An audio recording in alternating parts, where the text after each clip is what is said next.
Sometimes I need a good reason to get out of bed. Got sleep in my eyes, clouds in my head. I need a shot of something to make my motor go. Yes, I do. So I turn on the Klein and Alice show. That's the problem. Give me some Klein and Alice show. Sweet ribbon. Give me some Klein and Alice show. Welcome to the chocolate factory. Get your motor running with the Klein and Alice show. I said, get your motor running with the Klein and Alice show. My goal is to sleep with 1,000 guys in a day. Klein Alley Show. 106.7 KROQ FM in HD Pasadena, Los Angeles, Orange County. This is the world famous KROQ. Gotta have goals, right? Gotta set the goals. Gotta follow through on the goals. Lofty goals, but I know you can do it, Klein. You got the buttholes for Hey, it. the year is young. If that's my goal this year, I don't remember when I said that, Omar, but I take it back. Are you going to pick the longest day of the year or the shortest day of the year?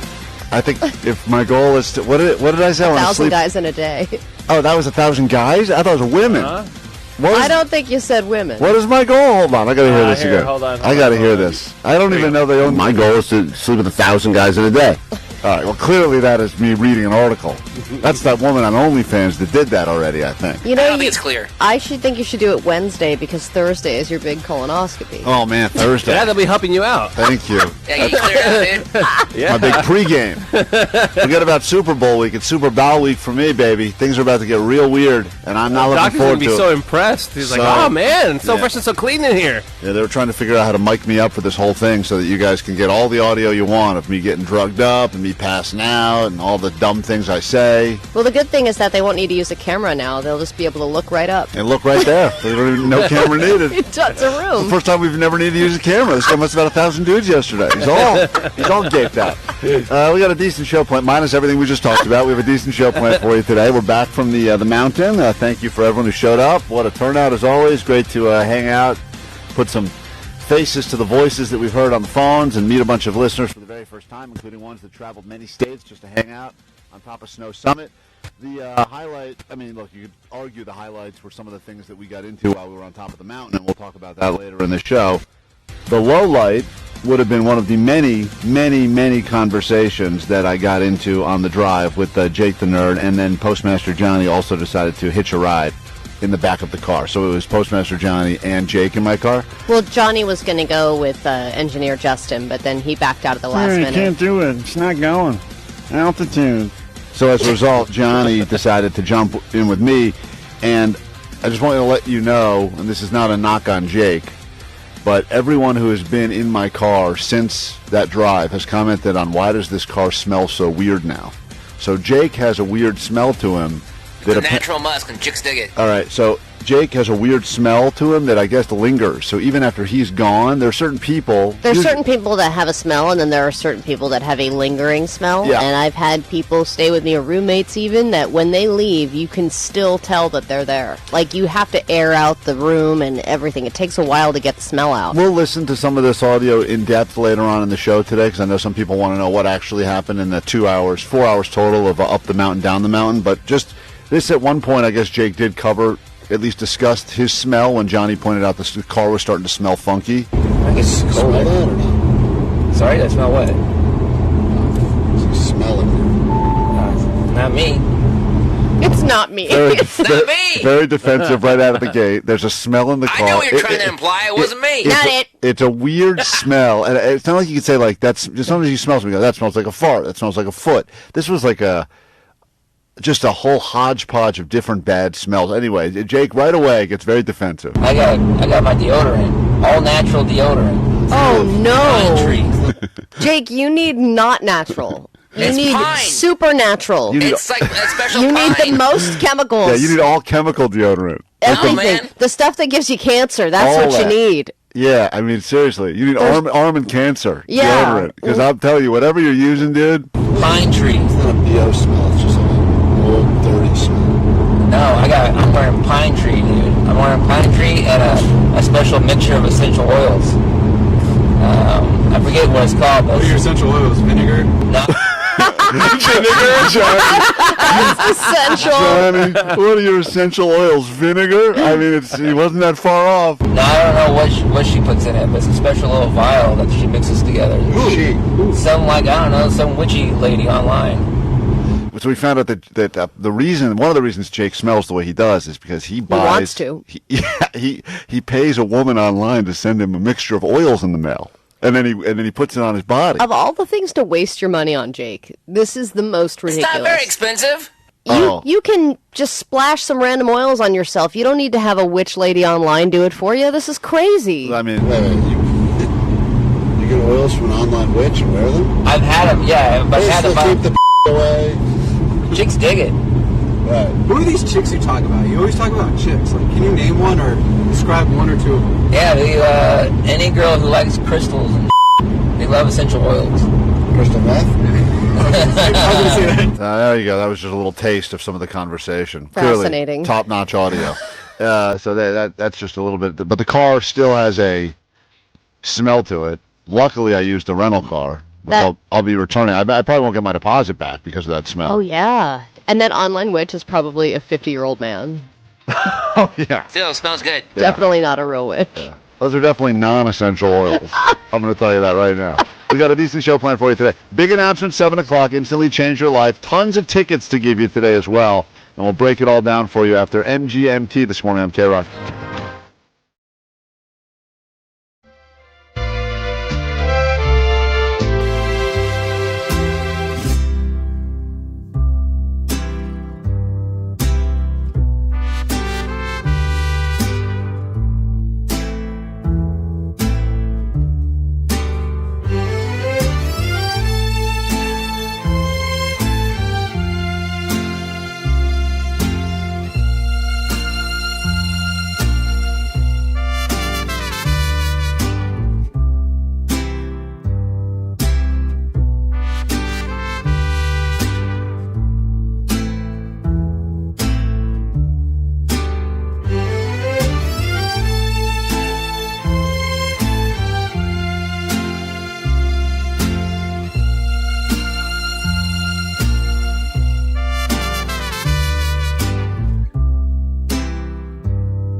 Stuff to give you. We call them bribes, and hopefully they will force you to listen longer or at least put up with us for another 15 minutes or maybe even an hour. We'll be here until about 10 a.m. this morning today, we have really added to this pot of briberies, Allie, including the following things. We've got tickets for you after we make this big announcement at 7. Do we have to wait till 7 for this announcement, Vanessa? I guess we should, right?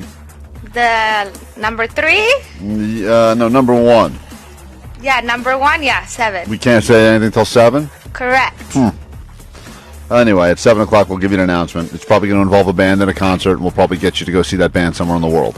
Whoa, spoiler. That'll be coming up at 7. But we do have tickets for you to see John Mulaney at Yamava. We'll do that for you. We can announce that early. That's a real 610 announcement. We'll do that for you, plus get $50 to play the slots. Pair of tickets to see the LA Kings against the Vancouver Canucks. Hey, listen, right now, everything from Canada is costing a lot more because of this tariff. Those tickets are probably going to skyrocket in price. The game is 25% more. Yeah, so you're lucky you're winning these from us. You get to see some Americans battle some Canadians on the ice at Crypto. That game's on February 26th. We'll do that for you. And this is another benefit that's taking place.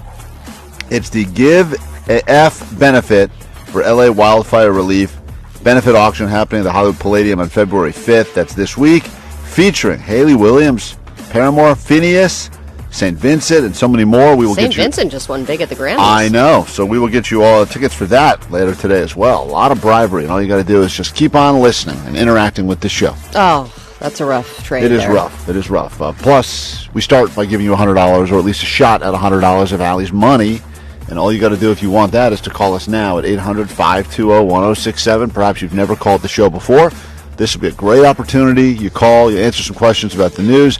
So much news this week leading up to the big Super Bowl action on Sunday. You got all the stuff leading up to it, coming out of the Grammys last night. Yep, and then you got all the, stuff in the government. Government-related stuff. You got Omar's favorite holiday of the year that just took place. By far. There's no bigger groundhog groupie than DJ Omar Khan. I got to go, man. And next year's my year. I'm going to make it out there. I'm going to take the entire family and make a vacation out of it. I remember last year we talked about it. I think we all made a promise to ourselves that this year would be the year we did a live broadcast from Gobbler's Knob. And then we didn't think about it until and then we remembered the other day. It's one of those holidays. I can never remember what day. Is it the first day of February? When is it? Listen, the only reason I even I don't think anyone knows. This guy, we got to go. Does it move around? I think it moves. We got a go line call about it. I was like, oh man, we missed it. Listen. This morning show. It's Groundhog Day, and I know how much you guys love Groundhog Day. That's our thing? How much we love it? If there's one thing I know about them, it's that they love Groundhog Day. It's not we love. Omar loves. And as I'm sitting here listening or watching, as I was watching Punxsutawney Phil make his prediction, all I kept thinking was, excuse me, you guys were supposed to be there this year. You guys said last year that you guys were going to live broadcast from that sounds right. Groundhog Day. I heard this message and I go, did we say that? Yeah, I guess we did say that. Well, if Jake can make it to the Eclipse, why can't Jake make it to Pennsylvania to go see the groundhog? Well, Jake never did make it to the eclipse. He drove to Texas. We never saw the eclipse. I was made it to in the clouds. Path of totality. His smell covered up the eclipse. It was all stench fumes blocked the view. Everyone's like, oh, and he's like, chicks dig it. Probably like, his friend.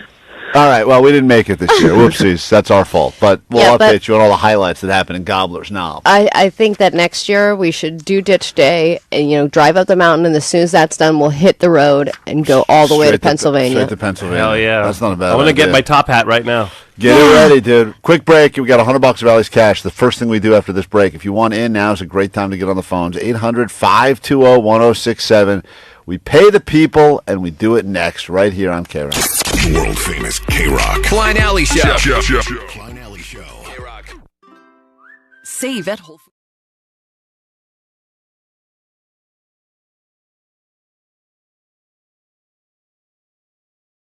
It's time for Johnny, who's entering the KROQ studios right now. Oh, man, my dog does not like you today. He's got his ski mask on already. He's ready for the elements. We're ready. You look like you're about to rob a bank, dude. Yeah, dude. I think Klein's dog is a little racist. No.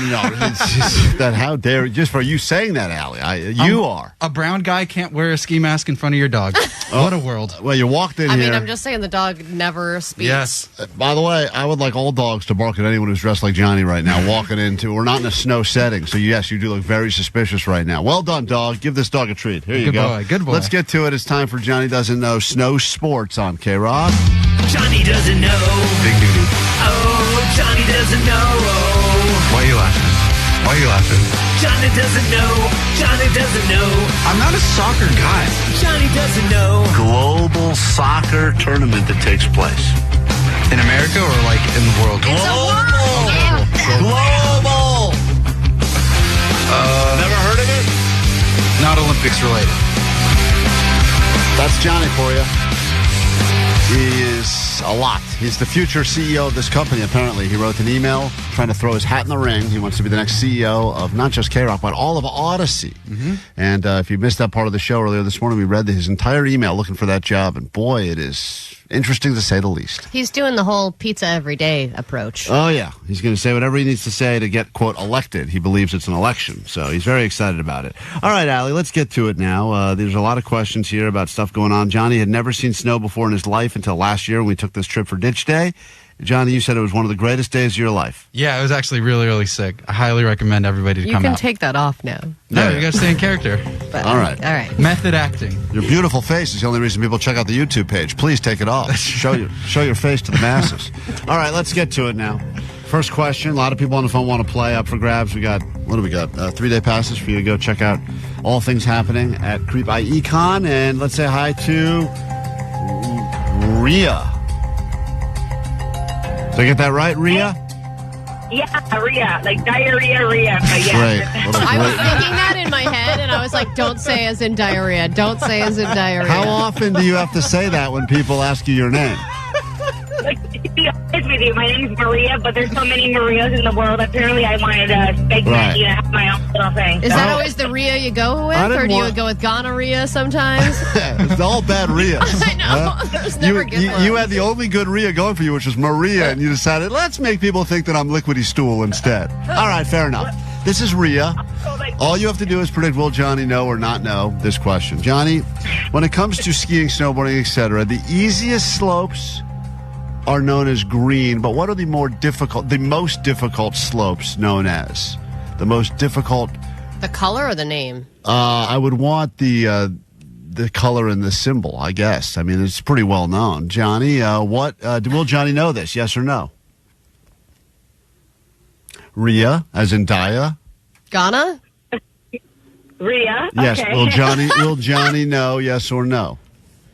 I'm going to say no. All right, Johnny. Green is the color of the easiest slopes, also known as the bunny slopes, I guess, the easiest ones. What are the most difficult slopes known as? It's a color and a shape. Well, I thought it was pretty simple. Like, there's only one easy answer, but then you started telling Allie there's colors and shapes involved with the slope. What did you think the answer was? She says you won't know. The easiest slope, the hardest slope is going uphill, like when you're climbing uphill to get to the top to go down. Going uphill would be the hardest slope. Yes, that is very hard. He makes a great point. That is, yeah. And wow. Good Sometimes you dumb yourself smart. Yeah, good thing you hid your face for these answers. Yeah. These are stupid. Let's be real, though. It's like, what shapes and colors are there? Like, well, if you've ever been on the mountain, you would know. They're very, very obvious. Even people that aren't necessarily skiers or snowboarders, I think, would know this. It's kind of common knowledge. It's known as the one I should avoid at all costs. Right. Oh, red flag. Red flag. A red flag. Yes. All right. He does not know. Hold on. Rhea, hang tight. Good job getting yours right. You ever heard of a double cheeseburger? You got it. Double. You want to hit the double cheeseburgers? It's a lot less intimidating. Slopes, Johnny, a double black. Don't fill in that one. Yeah, actually.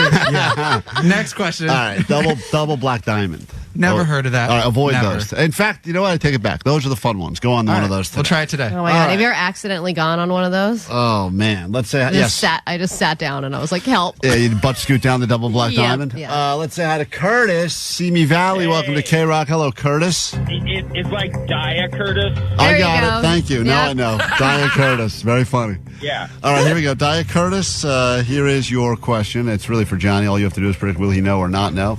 The Iditarod, Johnny, is a long-distance sled race that happens annually in Alaska. How are the sleds powered in the Iditarod? How do they move? That is the question for Johnny. Will he know this, yes or no? Oh, I mean, I think this is obvious. Well, so I'm going to say he are. doesn't know. He doesn't know. All right, the more obvious, the more chance he will not know. Johnny, the Iditarod annual sled race happens in Alaska. How do those sleds move? So when I was a kid, I saw this Disney Channel movie called Cool Runnings. And in the movie, they're in... I really thought you were going to go with a different movie. There's so many other ones.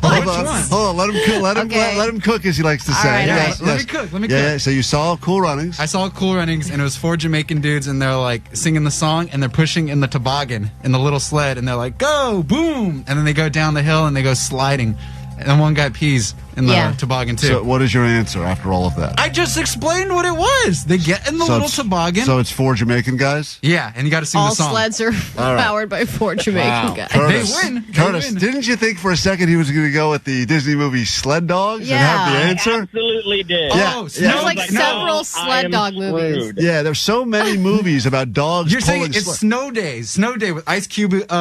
Cuba Gooding Jr. The other guy. Yeah. Anyway, the answer is dogs. That's how the sleds move. Dogs. Oh, not when they race though. You said when they race and they go downhill. Yes, they race. The Iditarod. Oh, they race with the dogs too. They have a pack of dogs. Yeah, you're talking about. You mixed together about 9 different things in your answer. Wow. You were thinking of the bobsled, which you also said toboggan. You got a lot wrong. But regardless, it was... Cool Runnings is an incredible movie. Yes. Incredible 10 movie. out of 10. Feel the rhythm. All right, we move on now. Johnny has gotten nothing right so far, which means everyone who's predicted he will not get them right is doing very well. And let's say hi to Saul in Los Angeles for a shot at Johnny Doesn't Know. Winter Sports. Hello, Saul. Hey there. Here we go. Johnny, what is the thing called that keeps your boots connected to your snowboard? What is it called? I know you've never done this before, but it wouldn't stop you from knowing it, I would think. There's something that would keep your boot connected to your snowboard. What is it called? Will Johnny know the answer to this, Saul? I'm going to say no. Yeah. I like when people pretend to think about it. Like they know they're going to say no, but they go, it could be yes, but I'm going to go with no. Johnny? What is it called? Now this is tough because I think it's just a latch. Isn't it just a simple latch that clicks on and off? But it has a name. A wench.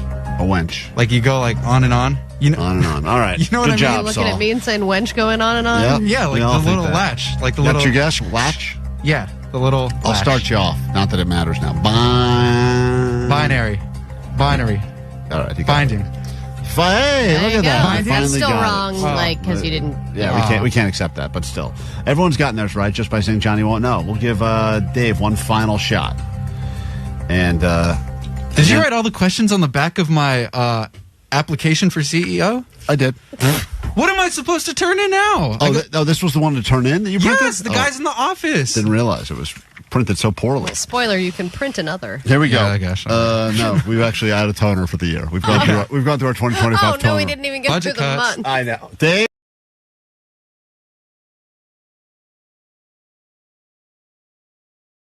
Right around this time, give you a shot to get $100 richer, get bragging rights, feel good about yourself, and actually learn a thing or two. Allie knows the news. 5 questions. She will sequester herself as she leaves the studio and plays the game. Don't do it yet. Hold on. Let's find out who you're playing today. A lot of people want a piece of you. Ladies, gentlemen. Let's say hi to Amber in Upland. Good morning, Amber. Hi, good morning. Are you feeling smart? Sure. Oh, boy. I like that. Allie's going to leave. When she exits the studio, your questions will begin. You get 5 of them. Hopefully you get them all right. Do better than Allie. She'll instantly give you $100. Your round of Allie Knows the News will start right Allie Knows the News. now. And also, I should point out that if you're playing along and you do well, or even if you do average, you could join us tomorrow right around this time and potentially score yourself $100 of Allie's money. Here we go. Question number 1. Name 2 of the countries. There's been more than 2, but 2 of the countries that Trump has just imposed new tariffs on. Mexico and China. Go to question number 2. Who won Album of the Year at the Grammys, an award that was presented by the LA Firefighters? Red Hot Chili Peppers. Go to question number 3. The Lakers have a huge new player that is joining the team. Who is the newest Los Angeles Laker? Luka Doncic. Doncic. Yes, I think so. I will accept that. Close enough. Go to question number 4. This restaurant is once again offering free food if the Super Bowl goes to overtime. Denny's? Denny's? Yes, Denny's. And finally, this KROQ band, longtime KROQ band, finally played their farewell tour's last show, wrapping up a 3-decade-plus career as a band together. Which band just played their final show and said goodbye?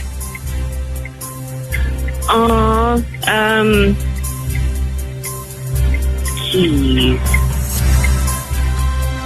The answer, 3, 2, The Red Hot Chili Peppers. 1. Back to them. All right, let's go. When in doubt, yell out Chili Peppers. Allie's back in. Don't say anything else. Allie, you're battling Amber. She wants $100 of your money. I don't blame her. Allie is a lot of times on a Monday unaware of what's been going on in the world, so let's figure it out together. Here we go. Question number 1. Allie, name 2 of the countries that Trump has recently imposed new tariffs on. Oh, Canada, Mexico, All right. China. Yep. Canada, Mexico. Would have also accepted China. She said China, Mexico. Sounds like a delicious hybrid restaurant. Allie said Canada, Mexico. All I'm of just worried about Correct. Shane and Timu. Man, prices are going to skyrocket. A pair of pants at Temu could cost you as much as $1.50 now. Forget Go to it. question number 2. Tied up 1-1. Who just won Album of the Year at the Grammys, an award that was presented by the Los Angeles Fire Department? That would be Beyonce. or Cowboy Beyonce Carter. finally got her Album of the Year Grammy. Go to question number 3. The Los Angeles Lakers have a brand new player, massive trade. Who is your newest Los Angeles Laker? How did you not know? She's making a face like she doesn't know what I'm talking about. Is it a Warrior? I'm not going to say anything. But Draymond Green. oh my God, that's not. I don't know anything about basketball. Luke, you. By the way, contestant Amber got it right. Luka Doncic. Say it. Luka what? Are you having a seizure? No, I was trying to say it the way she said it. Pull that this is clip. What was that? Maybe one of the, I mean, if not from the Mavericks, crazy trade and unexpected. I mean, I don't know if anyone saw it coming. Very unexpected. Big deal. I didn't see it coming. Lakers are, whew, that is a squad now. Go to question number 4. By the way, she's tied it up with 2 questions left. Very exciting. Question number 4. Lakers had a huge trade, Alley. Oh Let's see if she can get it right this time. You just No. did it. Question 4. Which restaurant is once again offering free food if the Super Bowl goes into overtime? Oh, God. Is this Wingstop? Oh, man. Buffalo Wild Wings? I'm sorry, I have to accept your first answer. She said Denny's. That is also wrong. It is Buffalo Wild Damn it. Wings. Come on, man. I knew. So it comes down to this final question now. This KROQ band just played their final show at their farewell tour, wrapping up a 3-decade run. Which band is now officially donezo? Yes, that would be Sum 41. Okay, she said Chili Peppers, but the correct answer is indeed the Canadian Friends of Sum 41. The tariffs got too much, and they said, that's it, we're done. And that is correct. With a final score beating you by just 1 now, Amber. Allie puts her $100 back in her pocket smugly. What must you shamefully admit over the airways of KROQ? Go ahead. My name is Amber, and Allie knows the news. Tomorrow, around this time, you'll have another chance at that same $100. Lots and lots going on this morning. We got a big announcement in about 30 minutes. All the details that happened as we hit the high altitude of Snow Summit and much more right here on KROQ. Good morning.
Congratulations, Grammy winners right there. That song is a Grammy-winning song. Look at that. Just like, as soon as you win an award like that, I think it's cool to just be able to say before you say your name, Grammy-nominated, or just even award-nominated. I think that's almost as much of a nice rub as winner. Even just nominated, not even for an award. Just nominated, just saying nominated. That's the key. I am nominated. Doesn't even really matter what the award is for. I've been nominated several times, never won anything. I was with my kids a lot this past week, just my kids, because my wife was away for a work trip. So as a result, I was home, and it's a great time to bond with your kids. Great time to bond, and instead I used that opportunity to try to mess with them. And I don't know why I continue to do this, because you guys seem to enjoy it. It's the same thing that you did with your wife. You slowly eroded your relationship through jokes and pranks that don't any longer have any kind of right. Where I'm the only. For you or your relationship. Right. For it's funny for me, but it's an audience of one, me, and meanwhile it completely destroys the relationship, and that is why we have another round of Klein's Kids Hate Him. Klein's kids hate him. Shut up! Klein's kids hate him. Klein's kids hate him cause he's a bad dad. It's not okay. I'll kiss you, bro. Klein's kids hate him. That boy. Klein's kids hate him. Yeah! Klein's kids hate him cause he's a bad dad. What? I want this on your radio. I do not want to do the same on your radio. You are crazy, Dad. All right, well, that, by the way, great theme song, Omar, but that makes it sound like I'm a much worse dad than I actually am. A lot of the stuff I do is fun. Those are real moments, though. You can really feel her emotion of disappointment, sadness, hopelessness. That's what they call the beginning of childhood trauma. So they're a big fan of the Mr. Beast show. Go ahead, this stupido. Thank you. Those insults really sting, especially when you hear them back to back to back to back. They're a big fan of this Mr. Beast show. Oh, they love Mr. Beast? They like the show on Prime, the $5 million game show, whatever it's called. Wow. So they like watching it. They're a big fan of it. It's gambling's part of it, so I'm like in on it with them. We watch it, but they really want to go on the show. And there's all these opportunities when they're giving away cash on that show to like scan your TV and be like, you could also win $250,000 right now. So I thought it'd be fun to let them know that we won the two, because they always yell at me, Dad, scan the TV now. It's a chance to win $1 million. And so I started with Why saying, don't you do it, though, for real? Because you get a bunch of ads for some BS, and you're not going to win $1 million. So it's like you scan it, and then, of course, next thing you know, you're on some weird listserv or whatever. Yeah, I don't want the ads. So anyway, this is me attempting to tell them that we won all the money, which they were excited about at first, and then, of course, they realized I'm recording them, and then they start yelling at me, and it devolved very quickly. Oh, I just scanned the thing on the TV, and I think I won the $250,000. What? No. Yeah. So... Also, these kids need to understand that you're not a good actor. Yeah, I'm not good. Yeah. Like, they're still really falling for it. Right. Well, less so now. And by the way, I'm still putting in the effort, but here. Oh, I just scanned the thing on the TV, and I think I won the $250,000. What? No. Yeah. Yeah. Yeah. Hey, but guess what? I got us on the next season of the show. Dad, stop recording us. You said you'd stop doing this, and we don't like it. So now I feel bad a little bit. Now I feel bad. Now they already know. This is the thing. If anything good actually happens, they're never going to believe you now. No, which is great because nothing good will happen. Nothing good will happen. So I've solved that problem, right? Okay. Yeah, Dad. Okay, so I feel bad because one of them is really trying to hit me up on a personal level. She does not want to be recorded anymore, which I think already makes this whole segment illegal because I don't think they're giving me permission to use their voice on the radio. But I am their father, so I give permission. You see that? Isn't that how it works out? Unless they emancipate themselves. Yeah, that'll be the next one. You said you'd stop doing this when we don't like it. Yeah, Dad. Fat. Okay. She's like in a 90s sitcom. Yeah, she's not. Yeah, Dad. Yeah, Dad. Fat boy. Okay, so she goes to her insults right away. Still fat shaming you. Still fat shaming me, which, is not hurtful. Fat boy. Hey, that's not nice. And by the way, I'm a lot thinner now. Thin boy. So she's updated her insult now, which makes me feel good about myself. But still. Thank you. Peanut fish boy. Hey, cut it out. What did she call you? Yeah, I love peanut fishes. All right. I love penis fishes? I think she calls my dog, whenever my dog does his thing and his Ew. lipstick pops out, she calls it a peanut fish for some reason. I don't know where she came up with that. That's hilarious. It's not that funny. Yeah, and we it always is. tell her, it's not funny, Allie. Peanut fish. I don't know why she said. I think that's what she thinks a penis is called. I'm not really sure. So I'm like, all right. So she knows it's not allowed to say that word. So. When you roast them. So she starts going into the whole peanut fish, and then of course they just walk out of the room. I love that Dr. Seuss book. So there you have it, another exciting edition of Klein's Kids Hate Him. Klein's kids hate him. Shut up! Klein's kids hate him. Klein's kids hate him 'cause he's a bad dad. It's not okay. I'll kiss you, bro. Klein's kids hate him. Fat boy.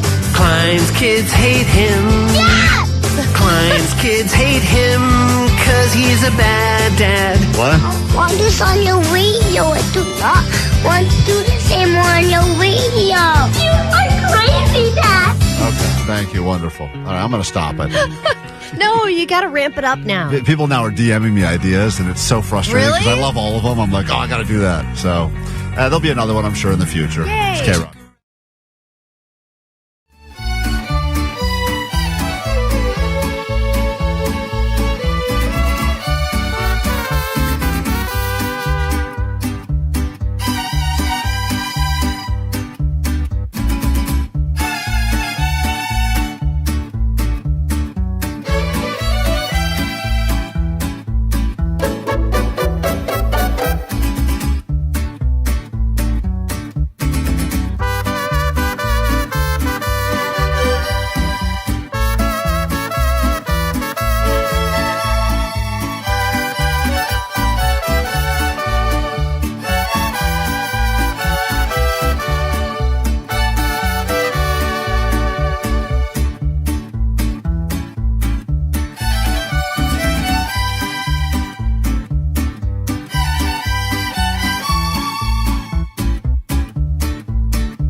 We are Klein Alley Show. If you need us, the phones are open at 800-520-1067. 7 o'clock a.m. this morning in about 20 minutes. Big announcement, change your life forever.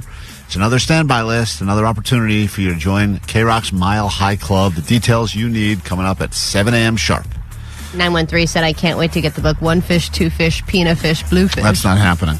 I'm more insulted by the text we received that From apparently 310? 310 said the net bangers held a poll to see who was a better parent between Klein and Allie, and Jake won, which is terribly insulting. Excuse me, I am a wonderful mother. For both of us. Your kid numerous times. You're supposed both of to your do kids that. within the month had broken arms. Kimmy's fine. That is true. Both of Allie and my kid at the same time both had broken arms. Now, to be fair, when my kid's arm broke, I was nowhere around. Yes, which is even worse. Is it though? Yes, and then you did the same thing. You left your kid again with another unfamiliar babysitter. No, you put them in the exact same situation. This one was a familiar babysitter. This one. But by the way, they were already sleeping. I needed a babysitter to come and sit in the living room. So they could go in and go. But Allie took her kid to the beach with a cast on. Right. Allie's already. Listen to this. You want to talk about who's a worse parent? My kid had one cast from beginning of broken arm till end of broken arm. My kid is now 3, okay? It's impossible to keep those things dry. Allie had to change out the cast within 2 weeks of getting it because she already ruined it by doing all of the worst things, including putting the kid in water, taking her to the beach with sand. I mean, it was like all the worst things you do. All he wanted to do was go to the beach. He's not in charge. You are. Look, you're the adult. All weekend long we were doing all these things that he hated, which is just adult things. So that was the one thing I wanted to take him to do. And I had saran wrap. It just fell off. I put a quiz together, Vanessa, at some point. We won't get to it today, and we'll figure out once and for all which one of us is truly a worse parent. I'm giving my kid once in a lifetime experiences that he is going to remember fondly. You are giving your children nothing but bad memories that they're going to have to repeat to their therapist for hundreds of dollars. And yes, I'm spending money now on multiple casts, but your kids are going to have to spend way more money later on for therapy. After I do these dumb things for the radio, I immediately bribe them with sugar. And I say, hey, remember that? How is that better? That's a great dad. Yeah, thank you, Omar. Thank you. Sure. Yeah. Father of the year, in my opinion. Hey, sorry I just made you cry because we didn't win money on Mr. Beast. Here's a sleeve of Oreos. All right, best dad ever. Yeah. And everything's right in the world. Everything's right in the world. They completely forgot. I'm teaching my kid to clean. Okay, I'm teaching clean him. The floor of the bar. We were at our snow event. we were at one point. I thought there was all these volleyballs floating around at our event at Big Bear. Snow Summit over the weekend or whatever on Friday, and then I think to myself, man, I think I just stepped on a volleyball. Meanwhile, I see it's Allie's kids like crawling around the floor of the bar we're in. He was on the floor? Yes. Well, why was he on the floor? He was looking up spilled drinks. Yeah, I don't know what he was doing down there. Good boy. Good boy. He was crawling around. Allie's probably sent him out there looking for change or Get something. a Zamboni, baby. I go, what the hell is this? If there's an effing baby here. I was like, that's mine. I was like, oh boy. That was my wife's responsibility to watch him. Okay, I was busy taking pictures. He's your kid too. What are you talking about? But we were like, you don't just trade off. Yeah, no, we did at that time because I was taking pictures with listeners. We were talking to people. We were busy, and I told her if she was going to bring him there, that she had to take care of him and she had to watch him because I couldn't watch him and do that. It was hard for her to watch a man drink her beer at the same time. Yeah, she was drinking. She had beers, I think, in both hands. Well, we're flattening out his head so that could be a nice drink rest. All right, great. That's beautifully done. We're going to take a quick break. We will be right back. When we return, the big announcement, your ADD news, so much more. Plus, we got prop bets to start looking at for the Super Bowl. And Vanessa will bring back her very popular first impressions as she does her impressions of previous Grammy winners. If you can figure out who she's talking about, you can end up with tickets to see the Los Angeles Kings. That's all coming up this morning here at KROQ. Klein. Alley. Shout KROQ. Klein Alley Show. KROQ.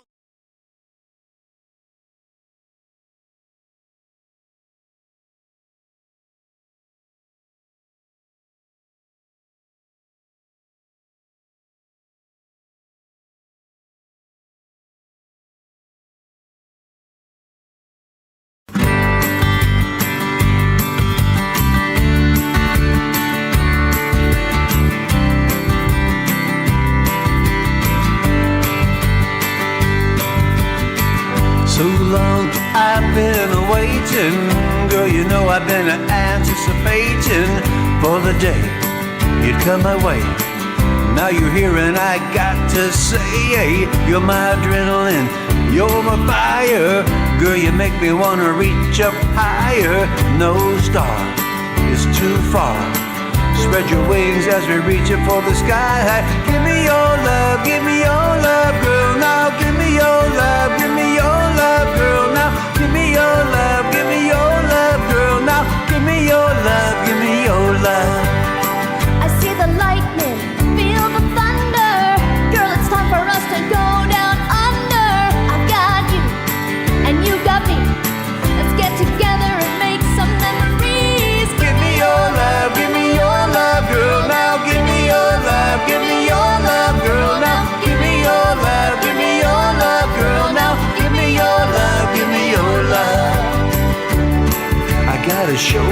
you can lean on. When times get bad, don't be sad, right here by your side. Yeah, yeah.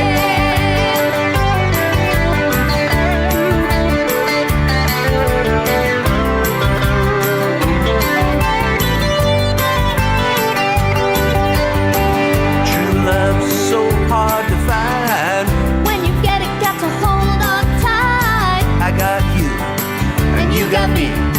Let's get together and make some memories. Give me your love, give me your love, girl, now. Give me your love, give me your love, girl, now. Give me your love, give me your love, girl, now. Give me your love, give me your love. Give me your love, give me your love, girl, now. Give me your love, give me your love, girl, now. Give me your love, give me your love, girl, now. Give me your love, give me your love.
Alley Show. Pack your bags, get ready for a new destination, a new band. We'll give you all the details in about 5 minutes and get you on a standby list, plus give you tickets to see whatever that band is somewhere right here in Southern California.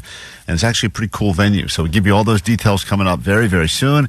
Lots going on in the world. Hard to keep track of it all. All I really care about now is Super Bowl stuff. But apparently there's other news going on. Here to break it down for you is Allie Johnson, also known as Poogers. Hey. This is your ADD news. Grab your Adderall. It's time for ADD News. All right, so obviously the big story of the weekend was that China, Canada, and Mexico are going to face some harsh tariffs when it comes to importing things into the United States. And all of those countries are not happy about it. They promise that they're going to retaliate in some way. And the president says, so what? So how this affects every regular person in the United States is that there are going to be a lot of things that are going up in price as a result because it's going to cost more to import them. Things like avocados, things like gas. Week of the Super Bowl, there's Things always like- a big problem. This avocado, it's like the wrong week. Yeah, I know. So they were even saying, like, people now are buying up avocados like crazy, even though what's the point? they're going to all be bad by the It'll time brown in 2 Sunday days. comes So around. stupid. But people are trying to buy and hoard all of these things that they think are going to increase in price. Johnny, get to because the store tariffs ASAP. go in place tomorrow. You know, they start tomorrow. Johnny, go to Ralph's right now. Load as many avocados and maple syrups as you can hold. Get the Haas's. You get them all. Get the avocados from Mexico. Johnny will definitely screw up and buy like the wrong maple syrup, like Log Cabin that's made in like Wichita. He's definitely going to get all the stuff that's not Canadian or Mexican. But Canadian bacon, too. you get some of that Canadian Oh my bacon. God, that stuff sucks. does suck. It is the worst. The other thing I guess that people are buying up is Harley Davidson motorcycles. Why is that? Midlife crisis? No, or? I guess that they're Canadian, which I didn't. Oh. No. They are? Really? I think a lot of what I Or was maybe the told, parts are- a lot of parts for a ton of cars come through both Mexico and Canada. Right. And that is going to end up driving up the cost of cars. It's and just stuff. funny to me that they're like, I gotta get my Harley now. Yeah. Before the tariffs go in place. Oh. And it's like, all right, that's such a big purchase to make and to do it before everything goes into effect tomorrow. So it's going to be a complete S show. All right. When the weekend hit, there was going to be a new policy on the Palisades reopening. Obviously, it had reopened for residents already, but they were just going to reopen it completely. They were going to take all of the roadblocks away and just kind of have it be a free-for-all. And yeah, that meant that some of the roads were going to reopen, like the PCH and stuff like that, which is good because there's been so much traffic on the 101 and stuff with the PCH closed. But all of the residents of the Palisades were like, dude, please don't do this because you're just inviting A, looters to come back to the area, and B, regular people like you and me, Klein, that are just curious and want to know what it looks like and take pictures and put stuff up on social media. And I know that morbid curiosity is real, but they changed like Karen Bass basically changed it and said, no, okay, we're not going to move forward with that. Let's keep it all on lockdown. Oh, she's great. All of the She makes all good decisions, Because Karen all the Bass. residents were complaining and saying this is a terrible idea. So finally she came in and said, all right, fine, we're not going to reopen it because I don't want a bunch of Instagrammers coming in here and just doing a bunch of sad reels People when you are, don't even live here. treating Palisades, like it's Chernobyl. Like it's one of those. But that's the level of curiosity that people have. People travel for things like that. You want to see Chernobyl. Why do people go to places like Auschwitz where these horrible things happened? Yeah. And then very popular. It's just what do they call it? Disaster tourism or whatever, where people like to go to places where terrible things have happened. I would never like morbid tourism. For the life of me, like I couldn't figure out if someone's like, all right, you guys want to go to sit on a beach and drink out of a coconut, or do you want to go to Chernobyl? And people are like, oh, definitely Chernobyl. Like, Well, what is that? when I Who even wants that? I don't get those people. Well, I think some people want to pay respect. No, pay respect. No, they like the idea Get some that good radioactive you stuff, get to go for exactly 1 hour if you're there. Right. That's the only Chernobyl reason. I get because you're like, what if I see it like a three-eyed lizard? Right, maybe that's part of it. And also, I think it seems fun because they put you in one of those weird suits and you have exactly a certain amount of time before they throw you out, or else they claim that you're going to grow a horn or something. No, but that is a thing. I when I was living in New York, my uncle came and visited, and I was like, what do you want to do? He was like, I want to go to Ground Zero. And I was like, wow, that's heavy. And then we went there, and he just looked out, and he went, those bastards. And I was like, That's a great, well said. It's good to understand, reflect and understand, and don't forget that happened. Did he pump his fist in the air when he said it? And then he went, those bastards. Bastards. It was like, this is weird. Where's that on the bumper stickers? Let's get that. Back to campus. It's a beautiful tribute. The Grammys happened last night. I was not watching it because apparently you had to have Paramount Plus Showtime, which was effing stupid. And then you also could watch it on Hulu, but only if you had Hulu Plus Live. And you could only watch it on YouTube if you had YouTube TV. So it was frustrating, and you wonder why Netflix is winning the streaming wars. But the important thing is that Taylor Swift walked away a big fat loser. The Grammy committee made up for all those years of... I've always said it about her. What a loser. What a loser. Right? And when Katie made me watch that documentary about Taylor Swift, there was this year where she didn't win Grammys, and she was like really, really upset about it. So I think that stuff does get to her. Beyonce did win Album of the Year. She won Best Country Album as well. The biggest winners of the night, though, were Kendrick Lamar and St. Vincent, which was a plot twist. Kendrick's diss track, Not Like Us, won all 5 Grammys for which it was nominated. And this is just part of his speech because he gave a lot of shout-outs to L.A. and different boroughs in L.A. Is this not? There we go. We're going to dedicate this one to the city. Compton, Watts. Yeah. Long Beach, Inglewood, Hollywood, out to the Valley, Pacoima, IE, San Bernardino. Didn't mention the airport, Klein. No, internationally, you should have mentioned $5 a day parking. This is my neck of the woods that held me down since a young pup, since I was in the studio scrapping to write the best raps and all that, in order to do records like these. So I can't give enough thanks, to these places that I rode around since high school, and most importantly, the people and the families out in the Palisades and Altadena. This is a true testament that we're going to continue to restore this city. Yep. I mean, he won many Grammys, and I feel like eventually he was like, what do you want to say, Right. producer? What do you want to say? No one else to thank. This isn't. I know we don't play his music on KROQ. Here's a sample. May not be cute, no cap love for the average glute. Big butt, small butt, I say pass. Hello, ladies, medium ass. Medium ass. Pacoima. Medium ass. Long Beach. Kendrick Lamar. Compton. First class. IE. That's a Grammy winner right there. Congratulations. Guy's got flow. It's got flow for sure. Definite flow. Let's get into a brand new hour of the show right now with a major announcement that will instantly make your life better. I know you're curious. Let's give you the details. Here we go. Klein Alley Show. 106.7 KROQ FM in HD Pasadena, Los Angeles, Orange County. This is the world famous KROQ. Good morning and welcome to your Monday here on the world famous KROQ. Nice to meet you if you're new to the show. If you're back for more, you can listen. You can also watch. I should have mentioned that earlier. We are streaming on YouTube. Go ahead, check us out. If you don't believe it, you may be thinking to yourselves, what are these voices? But what do they look like? You can find that on Instagram, Klein Alley Show. Head over there if you want to. See some of the footage of things that happened up in the mountains this past weekend during our ditch day on Friday. It was a great hang as always. Thank you everyone who made the effort to come on up. If you won the tickets or the many people that just stopped by to say hi, hopefully you had a good time. It was a blast to meet all of you, and we can't wait to do more stuff like that in the near future. Meanwhile, we are on YouTube. Go to KROQ's YouTube page. You can watch the show streaming live as it happens. If Allie falls out of her seat on the floor and accidentally craps herself, that's going to be happening right there on YouTube. Don't miss a moment.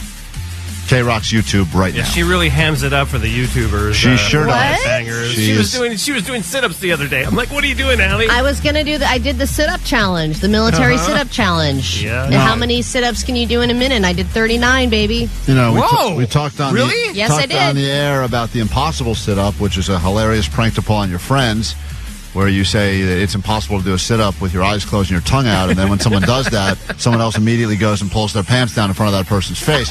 Anyway, listeners are really having a good time with the impossible sit-up. Klein, I got to tell you, I've been having the best time telling people that it's impossible to do a sit-up with your eyes closed and your tongue sticking out.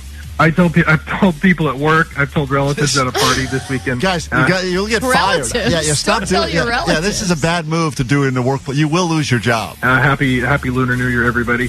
When someone's just telling me about like their workout or what they did or how they whatever injured themselves exercising, I just drop that in real quick, and people just stare at me, and then they get this big grin on their face, and you can see that they're thinking about it. It's the funniest thing to say to someone and spring on them unexpectedly. Gold, Jerry, gold. So I would stop doing the impossible sit-up at work because you will get fired. That is an HR violation. Even thinking about the logistics of that, how you need to tell the person to do it, and then somehow during their effort to do it, you have to take your pants off and show them your butt and position it appropriately. Welcome to the chocolate factory. It's a lot of work for a very small payoff. Well, the payoff is it's hilarious. When they sit up in the air. Hilarious, man. Allie, here we go. Let's give a big announcement. Yes, we mentioned earlier this morning we'll be giving away John Mulaney tickets and LA Kings tickets, and you get to see them play a real Canadian team before the tariffs go up. We also have benefit tickets for the Give It a F benefit, LA Wildfire Relief. That's going to be a great show. But here we go. It's time for the big announcement at KROQ, like we do from time to time. How would you like to get on an airplane, travel internationally, be officially a member of KROQ's Mile High Club? And that leaves two obvious questions, which is where am I going? Not the best time to get on an airplane, by the way. It is. Ever try to do an impossible sit-up on an airplane? It's even more impossible. This is pretty great because if you win this week, we'll be qualifying people starting at 9 o'clock this morning, every hour straight up through 6 p.m. You'll have a chance to qualify. You will get tickets to see this band here, right here at the Helpful Honda Sound Space, which means a very intimate show happening at KROQ. Then your name goes on a standby list to see them again in... Come on, sound it out. Dublin, Ireland. Great destination. Absolutely. Great drinking city. Sweet Dublin. Sweet Dublin for you. Aww. And as we are officially heading towards St. Paddy's Day time of year, get ready for your trip to Dublin, Ireland to see... I was clean with petrol. I was taller than the rest.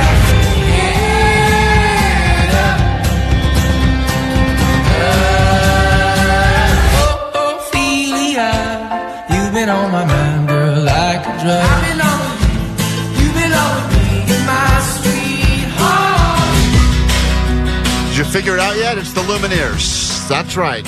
Destination number 3, KROQ Mile High Club. You and the Lumineers in Dublin, Ireland. We will get you on the standby list at 9 o'clock this morning. And if you qualify, just getting on the list, we give you tickets to see that band right here at KROQ. So there you have it. Big announcement. Is your life better like we promised? Hopefully. The best part of that is that you're going to be able to sing along with Irish people. Oh, it's the greatest. Cleopatra, she was young and an actor. So you'll get all of the feels and hopefully all the tickets starting at 9 a.m. this morning with us. Every hour thereafter, all day right here on KROQ. More show to get to after my chem. It's Klein Alley Show, KROQ on a Monday. Good morning.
KROQ. Klein Alley Show coming up later this hour as we kill time until we start giving you tickets to the Lumineers at the Helpful Honda Soundspace. Just announced to get you on that standby list to go to Dublin, Ireland. People say best trip, best band ever, according to the text line. This hour we have John Mulaney at Yamava, plus $50 to play the slots, and LA Kings tickets up for grabs as well. Klein, I know that we have not shared the same views on breakfast. For a long time, we've argued about how you think that breakfast is the best meal of the day. I think that it's very overrated because I think that a lot of the breakfast foods are pretty limited. I would like to now apologize to you.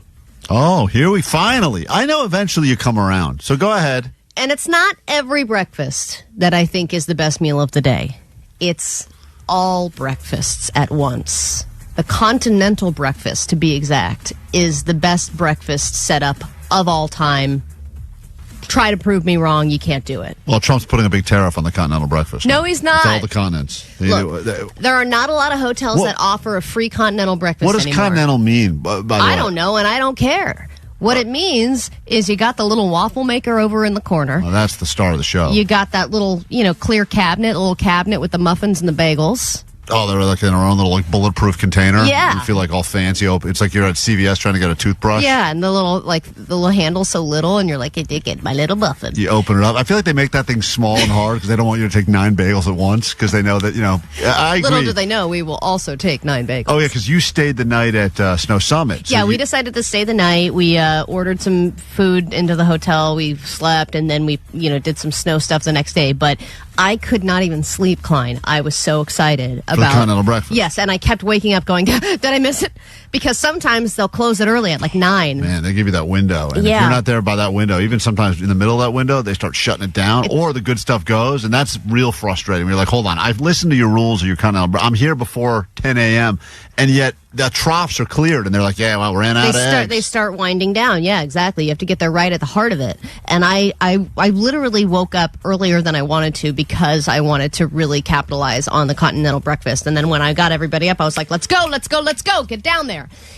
For you, is it because it was free? Like it's included with the room? Is that why? It's like, Klein, it's like you're making up for every breakfast that you didn't have. Yeah, like a lot I of have people, to eat a week's worth of breakfast right now. Yes. Right, I get that. And they think, okay, that's the most skipped meal of the day, right? Breakfast. A lot of people just move right on to lunch or they'll have little grab-and-go things. This is an opportunity to make up for that. And it's an opportunity to not make a choice. You can make every choice. Right. I'm going to have a little bit of muffin. I'm going to have some cereal. And then they've got that little wheelie thing that you spin for the cereal. And you can you're like, maybe I'll have some orange juice. Maybe I'll also have some grape. Maybe I'll remind myself that I hate pomegranate juice. I'm not going to make a choice. I'm just going to make every choice. Yeah, it's rare because the thing about a continental breakfast is you don't encounter them often unless you're like business traveler. You don't. You get slapped with it and you're like, whoa. Right. It's a lot of stuff. And and you start feeling almost like must be what it's like to be like a billionaire, like a multimillionaire. If I was a millionaire, I would have a continental breakfast set up in my kitchen every single morning. And because I would just I'm going to have a bite of toast. I'm going to have some of the bagel. I'm going to have some of the cereal. Fine, I'll have that weird pork sausage that's probably gross and going to give me diarrhea, but it doesn't matter.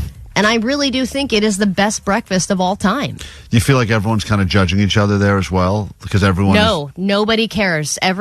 People were piling stuff on top of their waffles like I've never seen before. There was a guy. It's a good plate right there. It is. It was a good plate. This guy had a big giant ass Belgian waffle. He had butter. He had the syrup. He put caramel and chocolate and then whipped cream and was slicing banana on top. Hey, I saw another guy who put the sausage on top of the waffle. Did they let you make your own waffle? Yeah. Oh, that's great. And then they had regular batter in one place, blueberry batter in another place. That's a good continental breakfast. It was a good setup. I should have stayed the night. In fact, I don't know why more places don't lead with that. Like, to me, that's so much more significant than anything else that they try to pitch. Just like, yeah, stay here. We got comfy beds or we have, TV or whatever. Like, that to me is such a better sell. It is, especially because now, they have those, like the nicer the hotel, the less they give you. They're like, and we have our restaurant over there that serves breakfast until 10. Right. But does that mean included? Like, no. The way they say that, like it's served, right? But if it's got they'll tell you right when you check in. By the way, we got a great continental breakfast. Open whatever, 6 a.m. until 11 a.m. Get there. And I think it's better than any kind of breakfast buffet in Vegas because, there's a lot of stuff there, but you have to pay for it. And you don't realize that the continental breakfast is included, and you can take advantage. It's fantastic. And then you can take stuff and shove it in your pockets. Okay, that's the real question for El Cheapo, because a lot of people are asking, how much stuff did Allie, quote, grab and try to take with her in different ways? If you play your cards right. Oh, boy. And you put your kid in cargo pants. Okay. You could last the whole day and not have to buy another meal. Need another pocket snack, kid. So you just start loading up. Give me some of those pocket eggs. Those little pocket muffins, those little blueberry muffins, those are small enough for a 3-year-old's pants. Right. So, it's the saddest sentence I've ever heard. Pull that. Should have taken him out before we got in the car seat, but still. So you loaded up your own plates, ate a ton, and then you felt the need to fill all of your pockets with more food? Well, the other thing, Klein, is you have to, after you've eaten the plates that you want, you take plates back and you fill them up and then you cover them with another plate and bring them up to your hotel room so that you can leave them there just in case you want more. I like the plate cover because if I feel like we think it makes a difference, but it really doesn't. Yeah, but we all feel like it. I'm covering this with a plate so that everyone can't judge me in what I'm bringing back to my room. It's a 2-plate system. They may not know that I'm just stealing more of the free food from downstairs. Also, no judgment on what you look like. A lot of people in jammies, wearing a bathrobe maybe. Doesn't matter. Or people are ready for the day. They're all mingling. It is really the melting pot of society, the old continental breakfast. I love it. Take a quick break. We're back in a second. When we return, the show will get damn good. And as good as a continental breakfast. And damn bad at the same time. You'll listen in on some of the audio that Jake felt the need to talk about as we drove to and from the mountain. He's got a lot of dumb theories. We'll break that down. My pain becomes your pleasure next on KROQ. I think everybody here knows what it means to join the Mile High Club, right? Oh my God! It's the KROQ Mile High Club. Get lucky and see your favorite KROQ bands in places all over the world. Destination 3. Pack your shillelagh, kiss the Blarney Stone, and river dance your way to the pub. When you follow the end of the rainbow to a pint of tickets to see the Lumineers in Dublin.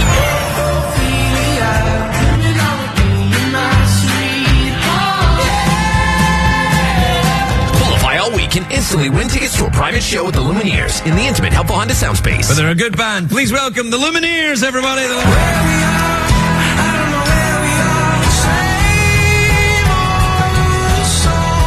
You'll get on the standby boarding list to see him again in Dublin. Courtesy of Dual Tone.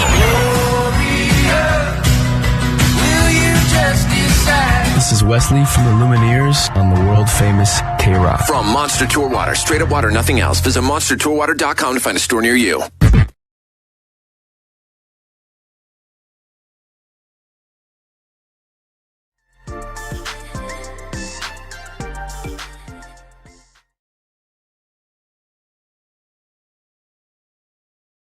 It's KROQ, we are Klein Alley Show. And perhaps you have been dry all this month long. Dry January is a challenge that some people try to get involved in, and it's very hard. You know, even the people that say, I do it every year, sometimes when you really hit them with some follow-ups, you find out they don't really do it. Like, they do it until the weekend, or they do it until the playoffs, or they do it until they were at a party. And what I love the most is when the end of January hits, like now, and they start going, I don't know, I feel so good, I think I might keep going. And then they break it like next week. Yeah, between Super Bowl, Valentine's Day, Groundhog Day, big drinking day as well, I would imagine. But we wanted to see what would happen if we took some people that have been dry all month and put them toe-to-toe against some of our favorite show drunks and try to figure out once and for all if there is any sort of benefit to doing the dry January for the past 28 days. Especially compared, like, when people are doing dry January, they feel invincible. Yes. They just feel like they are at their best, they're sharp, they're clear, so they should be able to win this. There's listeners on the phone. If you are currently participating in Dry January right now, we'd love you to join us to help us prove a point. The number is 800-520-1067. You can join us. We got lift tickets up for grabs as well, which will be great if that's what you're after. And if you are completely sober now and have been for at least since January 1st, challenge one of our many drunk listeners. Right. We've got some drunks that I assure you have not been doing the dry January. I just want to say hi to some of the drunks. For starters, let me say hi to Bar Buddy Bob, one of our more recent drunks. Bar Buddy Bob, you are not a dry January supporter, correct? No, it's not really my thing. Oh my gosh, your voice. Are you just waking up, or is this you all warmed up and ready to go? Oh, no. Yeah, you're kind of waking up, you know. Usually I'm not up in the morning, but... Were you drinking last night until what hour? Not too late. It was only 2 beers without playing pool, but I was home actually by midnight. It was an early day for me. And have you had anything to drink with alcohol today so far? No, but that's probably because we ran out the other night. I haven't gone to the store yet. Fair enough. Okay, but you have not gone more than a day without drinking this entire month. Is that accurate? I believe so, yes. Okay. I can't remember. There was some nights, I was so drunk I forgot whether I drank or not. Right. So that probably means that, yes, you had drank that day. That's Bar Buddy Bob right there. All right, look forward to playing with you, Bar Buddy Bob. That's once again. I'd love to hear what that guy tells a cop. Man. I don't think I was drinking because I don't remember. I was so drunk, I don't remember if I drank or not. What an excuse that is. All right, that's one of the drunks. Allie, would you like to meet another drunk, or would you like to meet some of the dries? I'd like to meet a dry. All right, let's meet a dry now. This is Tom. Tom is a listener of the show. Hey, Tom, you have been sober since at least January 1st? That's correct. All right, and you think your life has gotten better? Do you feel more clear-headed? Honestly, it's about the same. I haven't noticed a big difference. That's why we're going to do this little test, the dry Q test, to see if there is a difference or not, because maybe we learn after all of this that the drunks are just as good and just as smart as the people that have been sober, in which case you don't waste next January not drinking, right? And is this something you do every year? This is my third year doing it. And you're a real dry January guy, not like Jake that has all these days that don't count? Like you legitimately have not touched alcohol? But what's funny is when I started it out, I told my wife when I was planning on doing it, I was like, look, the one caveat is if we end up going to a show, I'm like, that's going to be my excuse. But I haven't been to any shows, so I've been good. Okay. See, people always like to build in a little, I won't drink unless. Let's meet another drunk, Al. You know these guys. They are the Bud Light Bros. They are constantly drinking. They don't drink anything less than 30 beers each at a time. I don't think they even know how to do a low drinking day. It's always a lot of drinking. And whenever there's like a sale on cases of Bud Light, these guys fill up an entire bed of a pickup truck. It's out of control. I've seen it. And that's usually just to get them through the weekend. Hello, Bud Light Bros. What's up, Klein Alley Show? These guys, are you drunk now on this time at 8:30 on what's that, Wednesday morning? We're getting there. Great. How many beers in are you? This is the fifth one. Oh, my And just the concept of dry January for you is... It's drunk January, which you participate in every year. Is asinine, right? You would never consider that. Man, that's for suckers. All right, great. All right. That's the Bud Light Bros. These guys got tossed out of the cabana in Vegas. They will be competing, and I can't wait to hear how you guys do. Let's meet another dry, Allie. This is someone that has been dry since New Year's Eve. This is Camilo. Hi, guys. How are you? Wow, look at you. Oh, you sound very responsible. Very responsible. And you have not touched any alcohol since January 1st. Yeah, I've been dry, since New Year's Eve. Prior to that, I was hungover 3 to 4 days a week for about a year and a half. And I decided to go dry this January, possibly going dry even further into the year. Good for you. One of these guys. And you feel like your life has gotten better, it's easier to wake up, lost weight, look younger, all that stuff that people claim? Oh, absolutely. I'm not on the losing weight. I actually gained a pound, but I've been waking up every day at 4:30, been at the gym by 4:45. Wow. I've been working 10-hour days at the office, and it's been sharp and focused. I remember things. I remember people's names.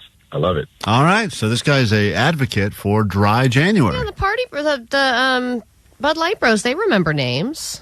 They remember names. They're sharp as well, sharp. And they have jobs and everything. The final drunk, Allie, on our drunk panel, and this is once again to prove that dry January is either a huge advantage if you participate or it means nothing at all, is secondhand Cindy. Now, she is a big smoker, but you also like to drink a lot, secondhand Cindy, right?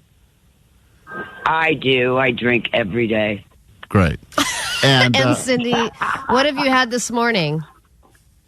Let's see. I've had 2 glasses of wine, and I'm working on my second buzzball. Oh, my God, Cindy. She's on a buzzball. That is a real move. I'm working on my second buzzball. It's a real That's move. my favorite sentence ever. All right, hold on one second. All right. The tall one or small one? I think she said the small one because the other one feeds like 40 people. It's the size of a Hello Volleyball. Okay, hold on, secondhand Cindy. So in a moment, Allie, this is very exciting. We've got our dries, we've got our drunks. They will battle it out. Who do you think is going to do better? If you had just from meeting the panel. What kind of questions are we asking here? They're all over. It's a combination of questions. It could be pop culture. A combination of questions. The sober people. Okay. As soon as we're done with this one from Lincoln Park, we can officially begin the dry Q test. Place your bets now. Will it be the dries or will it be the drunks? And I already see the text line is very heated. People excited. Someone says, I'm at work and I'm not getting out of my car till the dry Q test is complete. That's the goal. Keep you listening longer. We'll start this thing in exactly 2 minutes. She gives all of our drunks enough opportunity to have another buzzball or two. Be back with the dry Q test next, KROQ.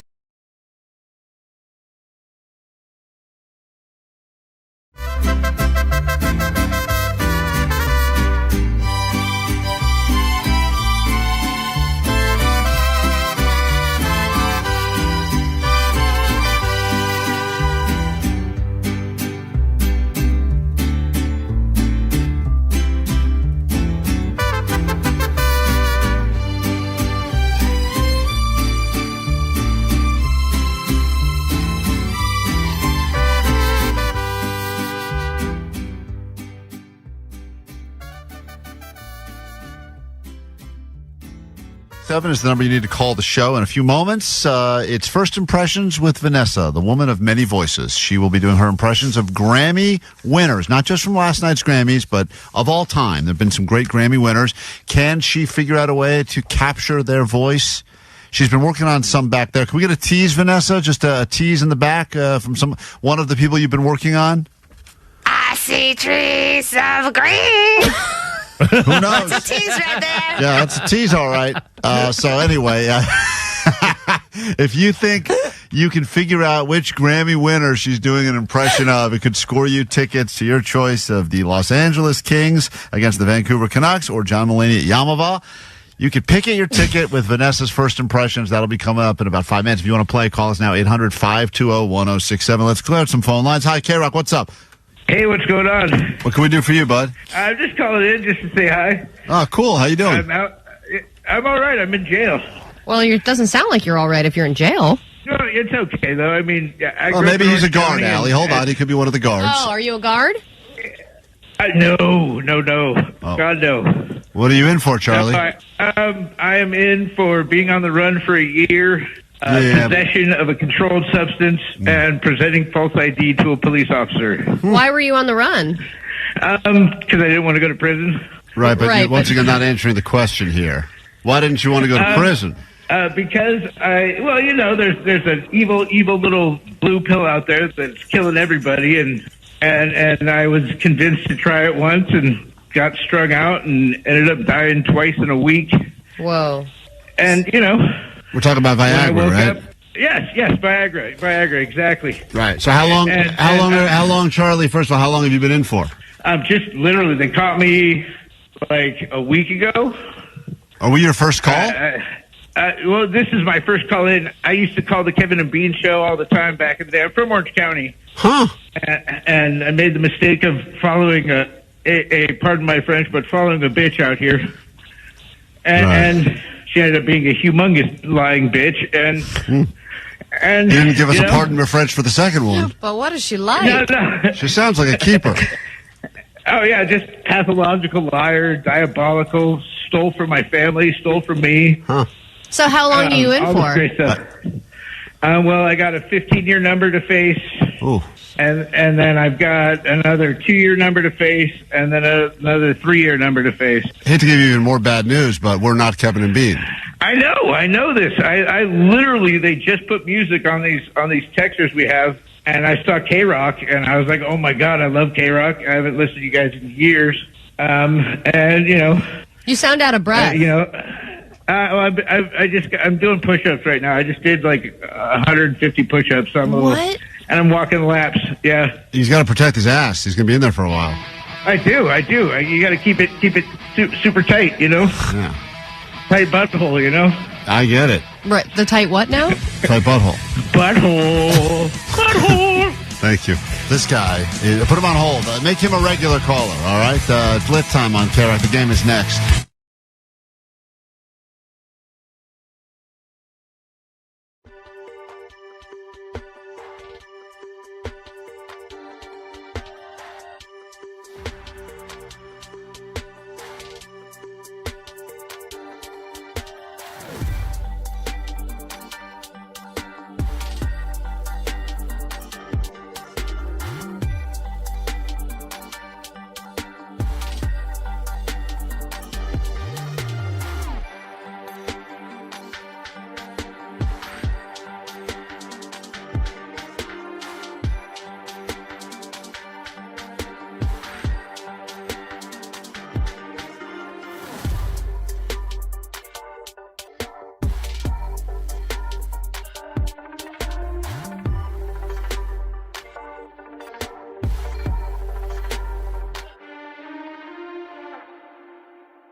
a beautiful thing about life, the text line is pointing out, that you guys lose a Charlie, you gain a Charlie. You lose blind Charlie, but then you gain prison Charlie. It's interesting how the world works. It's something poetic about it. Thank you, Prison Charlie, for listening. And to all the prisoners that are listening to us, I'm sure you did some terrible things or got accused of doing some terrible things. Thank you for spending some of your time with us behind bars. Not that you have other choices, really, but thank you. We probably should judge, but we don't. Yeah, and help us to grow the show, at least in your cell block. That would mean a lot. All right, let's get into this now. The Grammys were last night. Maybe you watched, maybe you didn't. Allie said not easy unless you're paying for the premium streamers. As a result, not in her household. But Vanessa, as you know, is a crack impressionist. I mean, it's like you feel like you're in the room with whoever it is she's telling a story about. Yeah, but what's interesting is that since we started doing this, she feels the need to improve her skills and is considering taking impressions lessons. So all you got to do if you'd like to win this game and win yourself tickets to either see the LA Kings against the Vancouver Canucks, Crypto.com on February 26th, or John Mulaney Yamava, that's on February 21st, plus $50 to play the slots. All you got to do is try to figure out who she is doing an impression of, and this is a Grammy-themed edition because we just had the Grammys, so she will be doing, I don't know, maybe some voices, maybe she'll be doing some songs. I'm not even sure how she's going to do it. She's got her own method. I know you've been studying for a while. You work on these impressions, Vanessa. What was the most difficult part of the Grammy-themed voices? Well, if I tell you, then it'll give it away. I'll give it away. Got but it. I basically like to describe what each voice sounds like In your because head. it helps me. Yes. I'm like an actress in that way. You should have seen some of the notes next to the characters, like what she was going to do with her voice, how she was going to change it, some identifying her motivation. features. She made notes. Yeah, because I'm what? A voice actor. That's right. I'm going to believe it, so I'm good at it. I love it. I'm just going to guess Bad Bunny for all of them. Because that's, Bad Bunny. that's I assume that's what she's doing. But who is it? I think that's what she's doing every time. All right, so rules are simple, game is stupid, and prizes are real. So here we go. Let's say hi to Don. Give Don the first shot at this. It's first impressions with Vanessa. She is going to be doing. Everyone she's doing now is a Grammy winner, not necessarily from last night, but from all time. Of all time, yes. And, you see the Grammys, you see just a collection of the biggest characters in music, and all from the outfits to their voices, and Vanessa's going to personify all of that. All right, everyone who gets theirs right, Allie, I'll write your name down, and we'll pick one of you, and you can go ahead and pick your ticket. All right, here we go. Vanessa, whenever you're ready for first impression number one. Okay. I see trees of green, red roses too. I see them bloom. Sounds like Jake. For me, I do. Don, Allie, and I think to myself, excuse me. what a wonderful world. All right. Don, that is Vanessa doing her best impression. Any idea who that is? Goosebumps, it's so good. Louis Armstrong. There you go. Ding, ding, ding. I'm getting good. Vanessa. Yeah, you are. Vanessa, who did you say that was an impression of? Louis Armstrong. I see sky.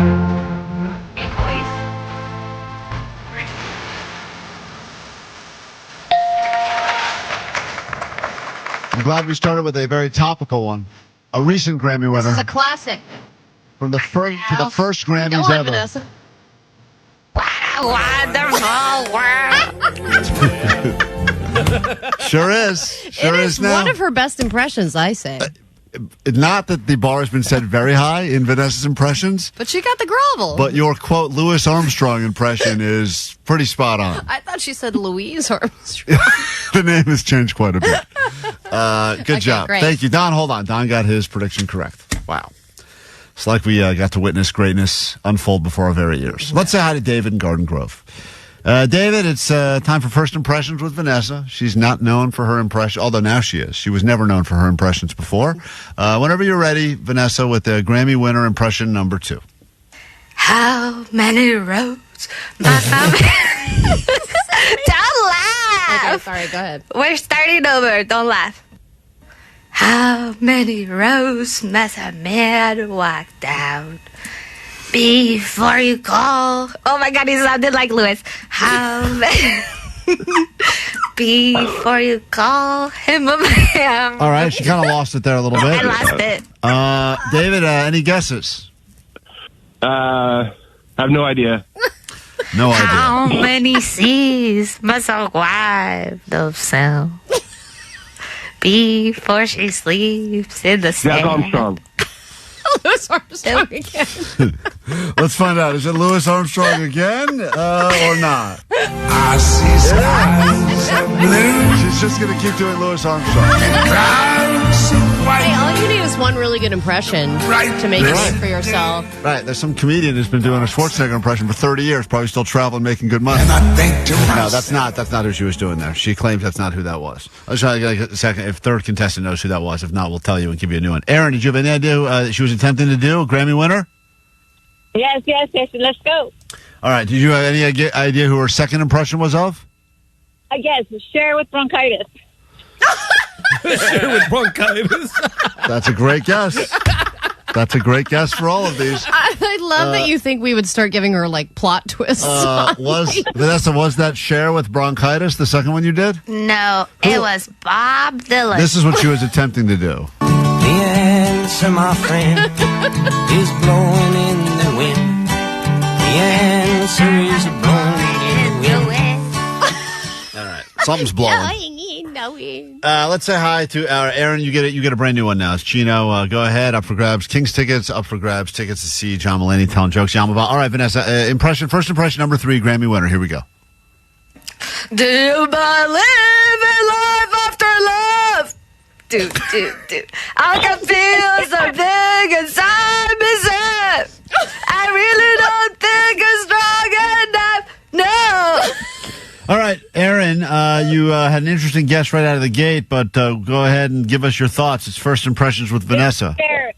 It's Cher, but it's her version of Cher going through her transition.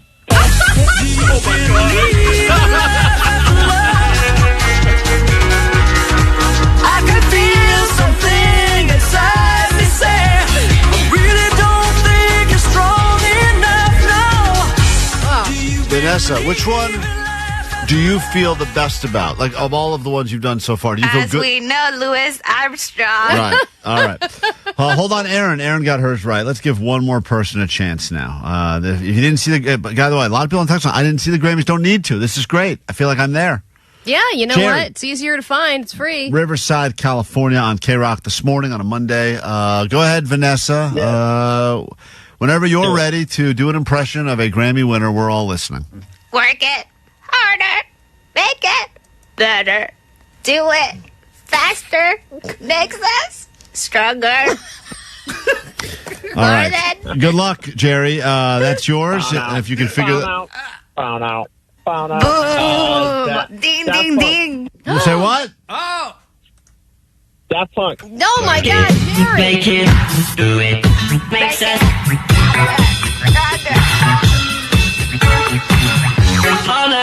Jerry got his right. faster, All right, not too difficult because you're sticking with the songs. All right, we'll give one more person a shot. We got one more here. I just want to hear her impression of this next person. So that's why we're going to do one more. But a lot of people getting theirs right. So Yeah, Ali, that's great. You're going to have to go ahead and announce the winner in a second. Let me just say hi quickly to, in Buena Park, we say hi to Michelle. Michelle, you get the final chance at this one. Okay. All right, Michelle, good morning. did it. Here we go, Sweet Sweet Divots. Divots. All right, go ahead. Vanessa, whenever you're ready. This is the hardest one. Okay. Here it comes. Jesus Christ. Great. I got some bitches in the living room getting it on, and they ain't leaving till 6 in the morning. So what you want to do? I got a pocket full of robbers, and my homeboys do too. So turn off the lights and close out the doors. About what? Yeah.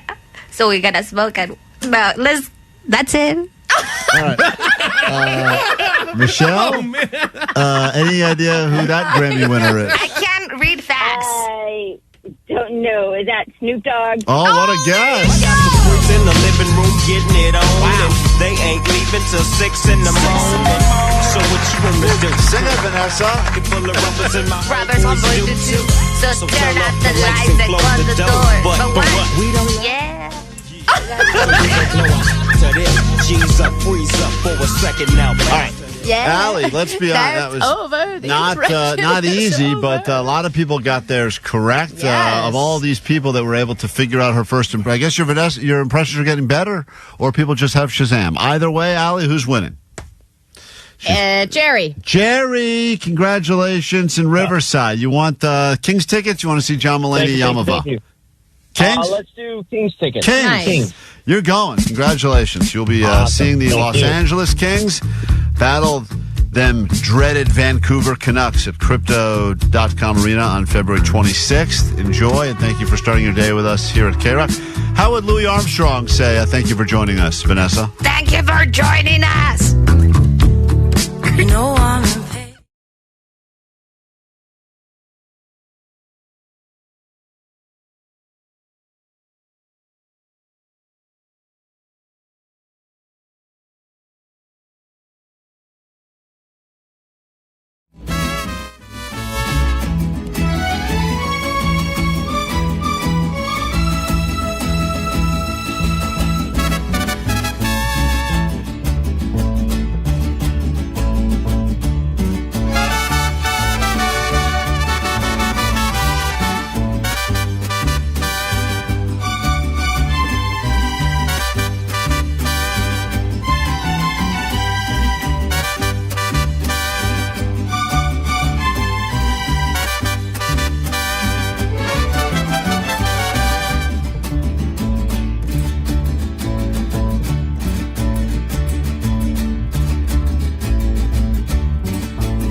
Bad Parents. Good show. Your choice. We go to Target and you get a toy, or I come to your play and I sit in the crowd in the back.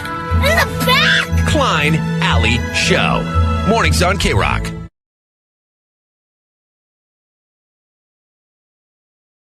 Code Line! Hey guys, just your daily reminder, just in case you forgot, that the Odyssey app is absolute cheek.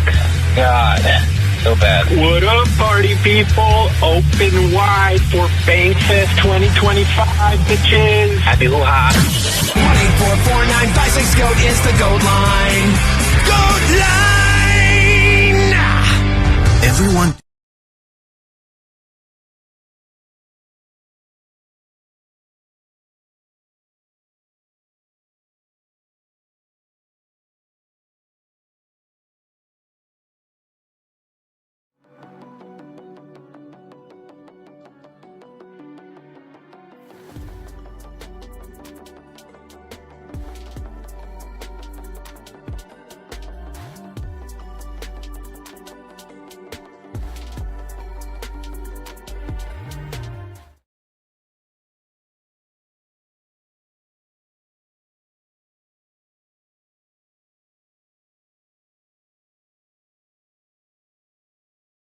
World Famous KROQ. KROQ, Klein Alley Show. Happy dry January for all of you who celebrate. Don't worry, your torture will come to an end soon enough, as we are only days away from beginning a brand new month. It's time for the dry Q test. Drunks versus dries, battling it out. 3 rounds, a new drunk and a new dry in each round. We'll be battling it out, Allie, and already the votes overwhelmingly in favor of the drunks. Wow, really? No, they would like the drunks to win, but somebody I don't know on the text line thinks that Cindy and Bar Buddy Bob are Jake's parents, and he doesn't even know. That is possible. The two of them would really get along. Cindy, you're single, correct? Yes, I am. Bar Buddy Bob, are you single? Yeah. I got no time for nobody. Great. That's a double negative, but okay. The two of you, would you be interested in maybe meeting in real life, Bar Buddy Bob and Secondhand Cindy? I met him. You did? Yeah, up in Big Bear. No, I don't think Bar Buddy Bob was there last year. Oh, no, not Barbara. I'm sorry, the Bud Light guys. Yeah, okay. Oh, yes, you did meet the Bud Light guys. All right, this is off to a great No, start yeah. already. Okay, hold on one second. Round 1, Allie, is going to be a battle between the Bud Light Bros, representing the drunks, and listener Tom, representing the dries. Tom has been a dry January supporter since January 1st. Imagine how much he's craving something right now. What drink? Oh, sorry about that. Tom? Oh, that's not Tom. Tom, what do you miss the most so far? What drink? I'm a beer guy, IPA all the way. Okay, so it's a perfect battle. Saturday yet? We got Tom representing the dries versus the Bud Light Bros representing the drunks. And Klein seems to also represent the drunks. I am also representing the drunks this morning. First question goes to the dry. This is only for Tom to answer. Tom, which planet shares its name with a chemical element?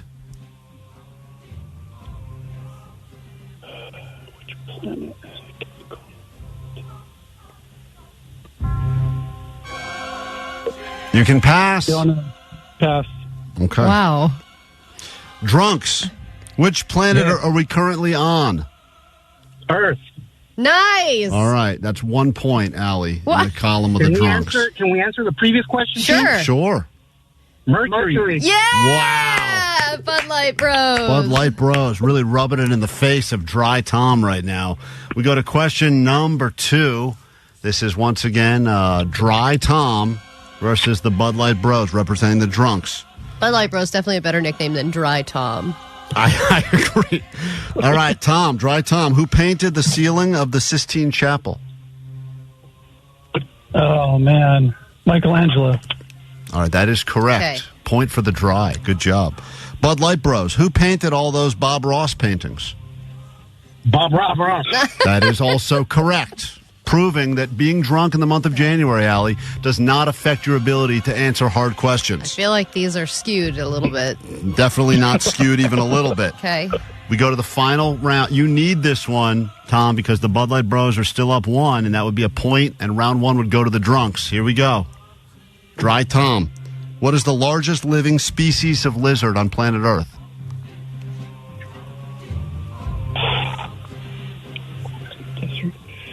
I mean, you haven't been drinking all month. What the hell have you been doing? Jesus. I know, my God. Well, you know, they say I drink and I know things, so I don't drink, I don't know things. Pass. That's a pass. Bud Light Bros. What is a good name for a pet lizard? Spike. Love that. That is correct. Great Love name. Spike. Great name for a lizard. By chance, do you know how to answer the previous question? I believe it's a Komodo dragon. That is also correct. Bud Light Bros, genius. Wow. Round 1 goes to the drunks. 3 for 3. Over the dries. Tom, shame on you. And Bud Light Bros, once again, I know you love alcohol, but congratulations on bringing some glory to all the people that remain drinking this month. Yeah. We'll see you guys, hopefully, at the top of Snow Summit for some hang on Friday. Hopefully you get the day off. Oh, hell yeah. We're already planning to go, and we're going to bring our beer bong up there. Oh, great. Okay, great. Someone will love that. I would love to make an effort to get the Bud Light Bros in a Bud Light Super Bowl commercial. God, that would be great. That would be great. I would love it when they open up that cooler. It's it's Post Malone and Shane Gillis if the Bud Light Bros are in the cooler. It is what it is. All right, we go to round 2 now. Round 1 went to the drunks. Let's see what happens in round 2. We've got Camilla, who we met a moment ago. He has been dry since New Year's Eve. Good morning, Camilla. How you doing? Doing great, guys. How are you? You're battling Secondhand Cindy in round number 2. Are you ready for this? Fierce battle. I'm ready. Okay, here we go. Question number 1 goes to the dry. What type of fish is Nemo in the movie Finding Nemo? Clownfish. That is correct. Dry gets a point. Secondhand Cindy. What is the name of Harry Potter's school? Let's see. Potter School? Okay, unfortunately, we cannot accept that. Great I answer. think Secondhand City graduated from Potter School. I believe she has a master's from Potter School. It is Hogwarts School of Witchcraft and Wizardry. Point goes to the dry. 2 more questions in round number 2 now. And if you're keeping track at home, round 1 did go to the drunks. So the dries need this one. Question number 1 goes to Dry Camillo. Dry Camillo, how many legs does a spider have? 8. That is correct. Secondhand Cindy, what does a caterpillar turn into? Butterfly. All right. Nice, She Cindy. got that one. Phew. Hoping she'd pull that. That's a tie. Comes down to this final question now. You need this one. Speaking of butterfly, Cindy, you go first this time. Which boxer floats like a butterfly and stings like a bee? Oh, no. Can you repeat it? Which boxer floats like a butterfly and stings like a bee? Sugar Ray. Sorry. Cannot accept that. It's Muhammad Ali is the answer we were looking for. And if you get this right, not that it matters, but I think round 2 is going to go to the dries, Allie. Here we go. It's another sports question. What is the golf term for a score that is 1 under par? I don't even play golf. Well, it doesn't. Just guess a bogey. Birdie is what we're looking for, but it doesn't matter, Allie. Round 2 goes to the dries. Man, Secondhand Cindy. Secondhand Cindy, you did represent the drunks proudly, but unfortunately the dries get the point, which means it's all going to come down to a battle between Bar Buddy Bob and Dry Pedro, who's on the phone right now.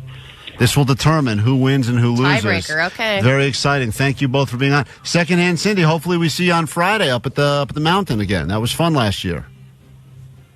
Yes, it was. I do have to say something. You can stay off alcohol for 6 weeks and your liver will go back to perfect. Okay. Thank you so much. It's a bonus point. Secondhand right Cindy. That's a great piece of information. Allie, here we are now. It's come down to this, the final round. Dries versus drunks.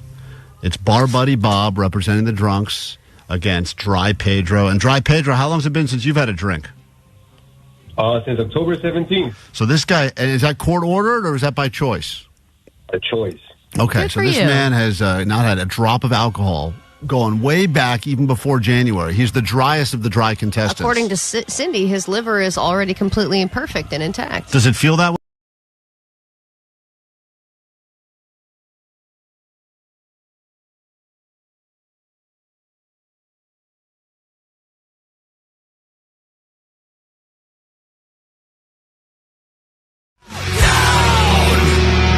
Hey there, this is Tom Morello from Rage Against the Machine, Audioslave, etc., etc., etc., and you're listening to Klein Alley Show on KROQ.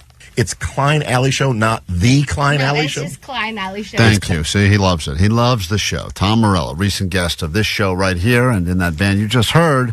Nope, that's wrong. We just played, what did we just play? Rise Against? Prayer for the Refugee on KROQ. We got lots to get to coming up on the show. We got a Lumineers tickets, get you on the standby boarding list, send you to Dublin, Ireland. That was the big announcement at 7 a.m. this morning. If you'd like to get those tickets to see the Lumineers right here at the helpful Honda Sound Space at KROQ, we will give you those tickets, get your name on the standby list starting in 1 hour and every hour thereafter all day long right here on KROQ. Right now, though, your news, and then we get into a brand new hour of the show next. Grab your Adderall. It's time for ADD News. All right, Grammy winners from last night include the Beatles, the Rolling Stones, and Jimmy Carter. And no, this is not 1974. Taylor Swift left empty-handed because Tortured Poets Department is a boring album where every song sounded the same. Shaboozey and Jelly Roll also left empty-handed. Not Shaboozey. So There's a party downtown near Fish Street. Everybody at the bar getting tipsy. Give him all of it. that guy all the Grammys. All of them. That was Klein at the Grammys. That's right. Yep. There was a lot of love for Los Angeles. Earlier, we played some of Kendrick Lamar's speech where he gave a shout out to many different parts of LA and how they inspired him to be the artist that he is today. But I also wanted to play the rendition of I Love LA because, Klein, this is another song that you're a huge fan of, and man. Dawes did a big performance of it. Will not be better than the original. I want to get a review from you. What do you think? Look at this city getting back up off its knees. No. Look at these firefighters. Ain't nothing like them nowhere. Nope. No good. heck? That's terrible. Whoa. Burn that song in the fires. Look at these firefighters. Look at these firefighters. Let's hear that again. Look at this city getting back up off its knees. Look at these firefighters. Ain't nothing like them nowhere.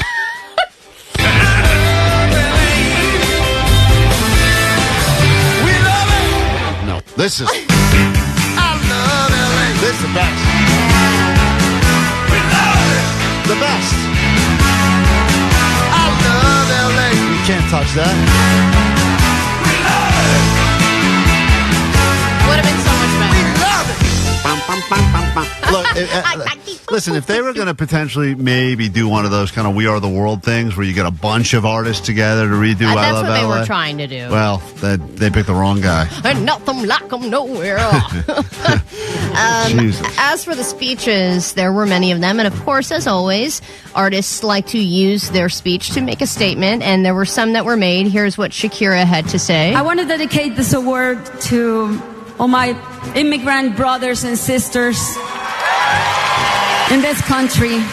You're loved, you're worth it, and I will always fight with you. That was a great moment. Also, Chapel Roan, who won for Best New Artist, she had a whole ass notebook that she brought up on stage with her, and she quickly realized that juggling a Grammy and a notebook and a very, very tall hat was not a good combination.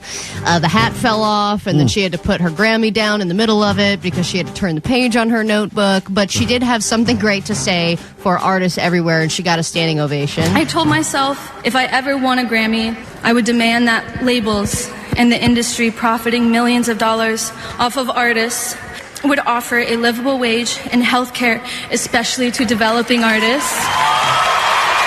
And she made a good point because she talked about how she was signed as a minor and then she was dropped and she was like, I had no job experience, I had no skills, I had no degree, it was very hard for me to find a job, it was COVID, and I had no health insurance, and so all of these labels that are making a lot of money off of successful artists, they have to provide livable wages and treat them as employees, which is a great point. Wah, get a real job, okay? It's a sad story. Hey, sure. my hat's going to fall and it's going to be okay. All right. Now I have a giant hat. I mean, did you ever say that to yourself? Ever win a Grammy? Don't wear. Now I have this giant hat. Don't wear a giant hat. I also would just give advice if you're wearing a giant hat, maybe some bobby pins, just something to keep it in place. Do you think they have a trash can outside these award shows that are full of all the losers, like all the people that wrote speeches and didn't win, where like when they leave at the end, they kind of got to be like, do you think they keep their loser speech they wrote, or do you think they chuck them really quickly because it's kind of sad, like for all the people that wrote a speech and then didn't win? Well, I mean, how many people do you think have it written on a piece of paper? I think not that many. I think people try to jot down a few names and then they go, I don't want to do it. I don't want to jinx it. So then I'm going to come up here and just blab about nonsense for a while. I think they probably keep it like in the bra or something just to look at throughout. Like if you go to the bathroom, just got to review it, do a take in the mirror. But I would like to veto the joke that a lot of artists make where it's like, and to my kids at home, if you're watching this, go to bed. It's your bedtime. Oh, yeah, that one's the worst. It's one of the worst. It's the worst. All right, let's talk about Groundhog Day. In Puxatawny, every single year, they have a big Groundhog Day celebration, and I can't get to all the audio, but it was, I did end up scrolling through a lot more of it than I had intended, Omar. It's very it's insanity, it's right? extremely weird because they just do a bunch of like dance performances together that are not choreographed. It's just them dancing to like, and now y'all make me want to shout. And they're all dressed up, wearing these big ass coats, and top their hats, big beards, and then they do like 20 minutes of like acknowledgments. And So every bizarre. person that they acknowledge has a weird nickname. So anyway, here was when they explained the process of taking Phil out and determining whether or not we're going to have 6 more weeks of winter. I want to talk about this cane. This cane is handed down from president to president and gives me the ability to understand Phil's in groundhogese through winks, nods, chirps, purrs. I'll be able to understand Phil and know which scroll to choose. So.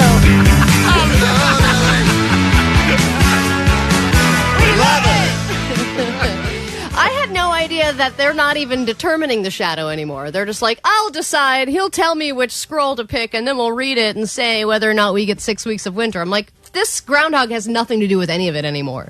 Yeah, it's completely, at this point, become a prop. If you were actually using that to be your real weather prognosticator, now we got Doppler, so the groundhog is pretty obsolete. Yeah. I'm going to take this cane and will knock 3 times on the burrow door. He will then be lifted by his handler, A.J. DeRoom, and held high for all to see. He will then place Phil upon the stump. It's Groundhog Day, and maybe life is on a loop. This is the announcement. I miss my burrow. I miss my coop. So I'm headed back down. There's a shadow up here. Oh. Get ready for 6 more weeks of winter this year. We love it! Yeah, that's right. It does make everything better. I love LA. All right, well, there you have it. There's your news. Get into a brand new hour of the show right now from the heart of Los Angeles, California. 106.7 KROQ FM in HD Pasadena, Los Angeles, Orange County. This is the world famous KROQ. Look at that. Your Monday morning is flying by. Before you know it, weekend will be here again. Lots to get into. It's February. There's a reminder. And this morning on the show, coming up in an hour, first spot on the standby boarding list so you can get to Dublin, Ireland, see some Lumineers, plus tickets to see them right here at the just announced Hopeful Honda Soundspace show happening at KROQ. That's going to be a good time. Lumineers have no shortage of hits. We'd love to get you in the crowd here and potentially get you on a flight out of here. We got that this hour on the show. Is the NFL rigged? It's a conversation that happens every year, but especially as we're getting closer and closer to the Super Bowl, which is happening on Sunday. And after we all witnessed what we witnessed last weekend, more and more people are weighing in on the topic. So Jake hit the streets for some street science to find out what people from the streets think about the science of the NFL potentially being rigged or not. And there's quite a few interesting theories about it. Yeah, well, when we talked to Tom Morello off the air, he was talking about how he believes it too. Yeah, oh yeah, that's right. That was our best conversation with Tom Morello and it happened off the air. We like to save all the good chats for off the air. Oh, he had a great theory too. Great theory. We'll never share it with you guys. So we got that to get to coming up this hour on the show. Also, some of the absolute most boring conversations you could ever imagine. And some real shocking twists we learned about on the drive to and from Snow Summit for the Ditch Day hang that we had on Friday. Thank you for everyone who came out. You can see some video and some pictures of some of the people that showed up. That's all up on our Instagram right now, Klein Alley Show. I saved a life. Well, you claim... We'll get to that in a second after this song. Allie claimed she saved a life. I did save a life. There is a... Yes, Allie did save someone's life. That is true. But there's a twist to the story. We'll get to it next. Into pieces, this is my life.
Show. Thanks for hanging out with us. Make it worth your while this hour. We got tickets for you to go to see John Mulaney at Yamava. We'll do that this hour. Also, listen to this. Give an F. Benefit for LA Wildfire Relief, a benefit concert and auction, the LA Fire Relief at the Hollywood Palladium on February 5th this week, featuring Haley Williams Paramore, Phineas, St. Vincent, Grammy winners, and many others.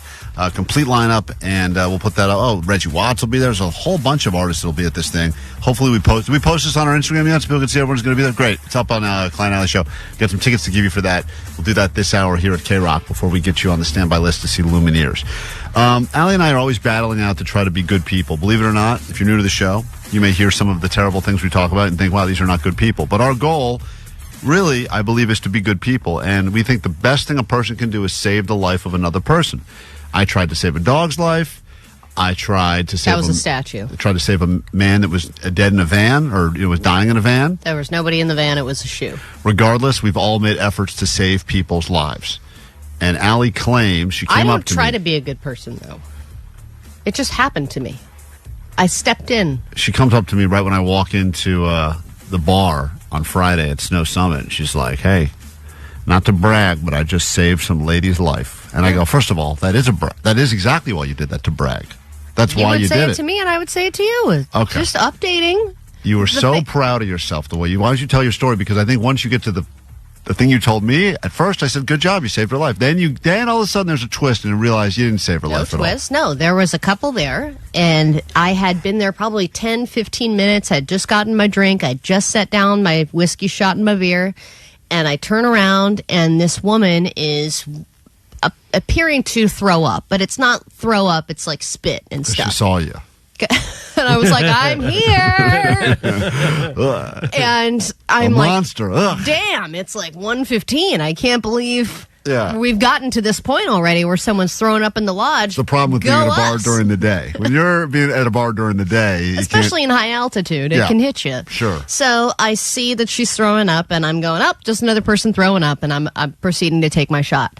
Then I see that she's stumbling around, and the guy that she's with he's got his arms around her waist and is trying to, I thought, hold her up. But then later, he's kind of like doing a motion that seems a little bit more like the Heimlich maneuver.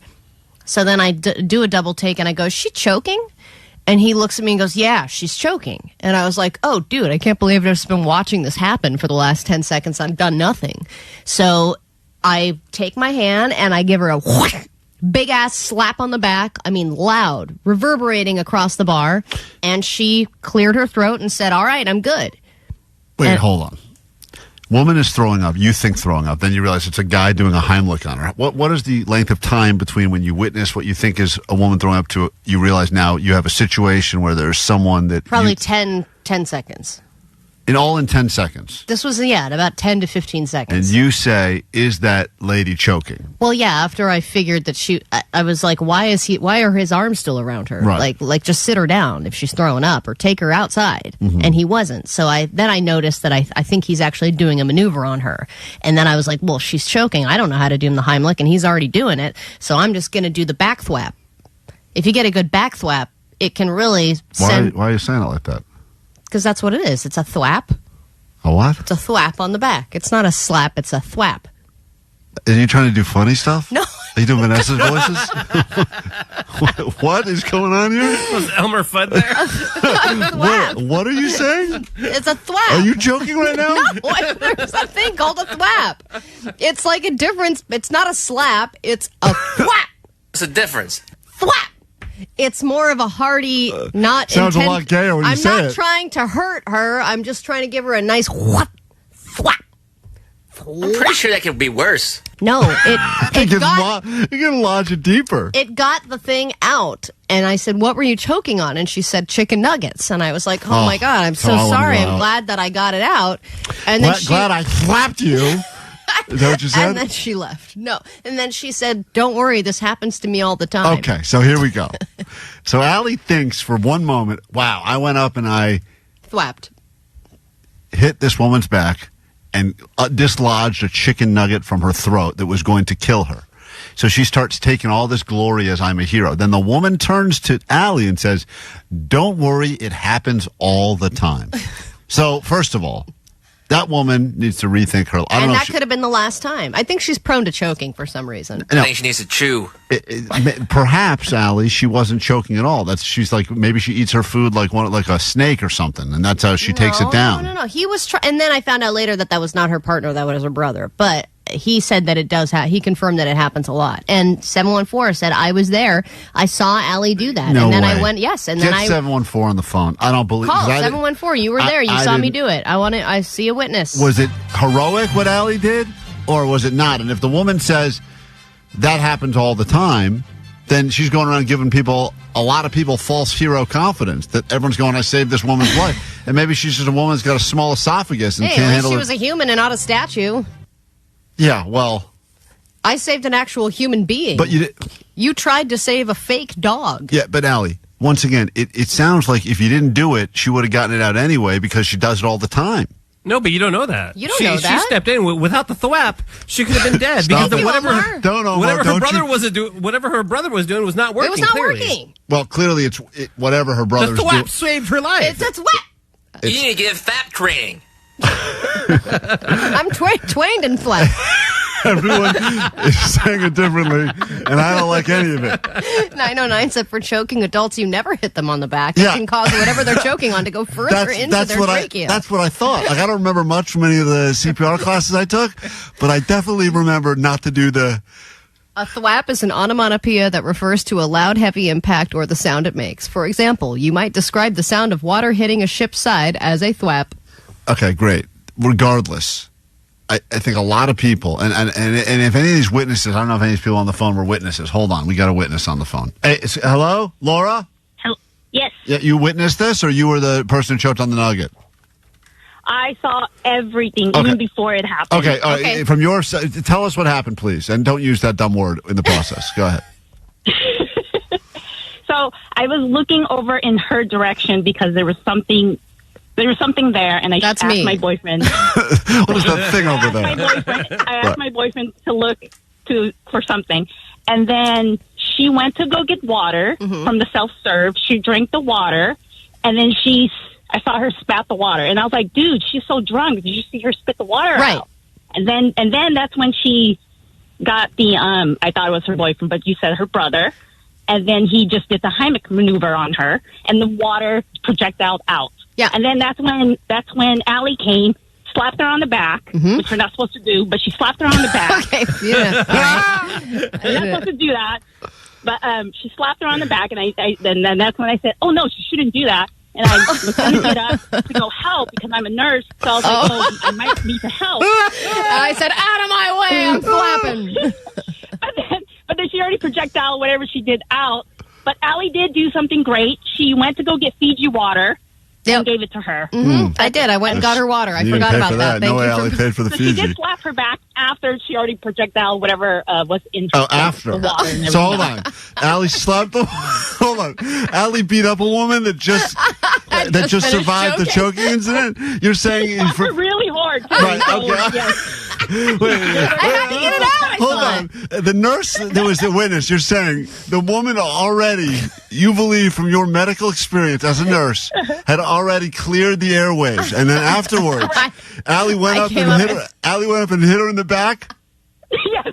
Okay. No. Projectile all that water out. Okay. Hero, Allie. Yeah, Real the hero. water out, but not the chicken nugget. Guys, I think I'm more of a hero for almost saving that dog statue now that I hear the story. Stop it. So Allie beat up a woman. Did you hear the part about the water?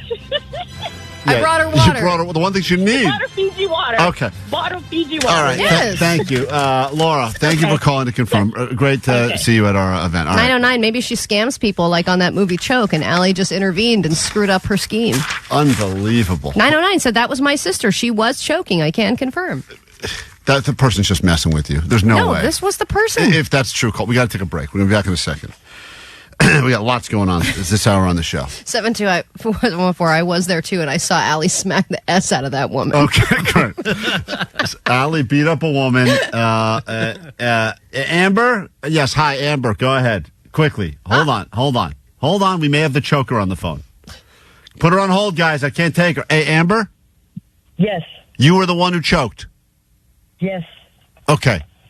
First of all, you okay? Yeah, I am. You Okay. need any more Fiji water? Do you think Allie saved your life? Be honest. Be honest.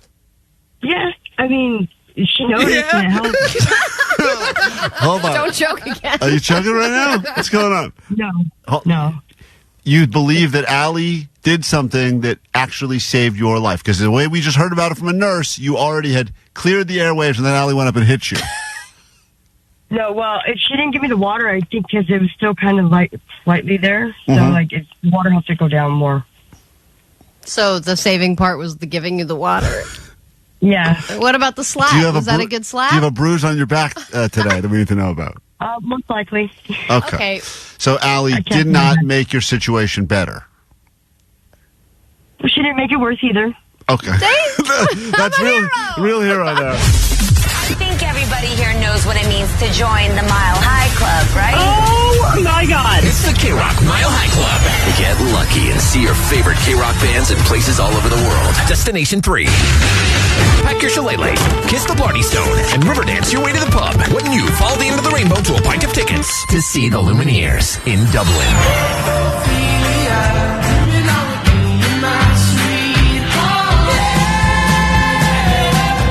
All week and instantly win tickets to a private show with the Lumineers in the intimate, helpful Honda sound space. But they're a good band. Please welcome the Lumineers, everybody.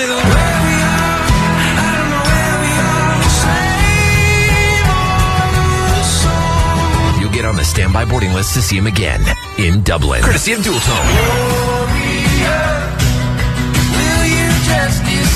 This is Wesley from the Lumineers on the World Famous KROQ. From Monster Tour Water, straight up water, nothing else. Visit monstertourwater.com to find a store near you. Hi, Klein here with a story for you. You know, over the last 20 years...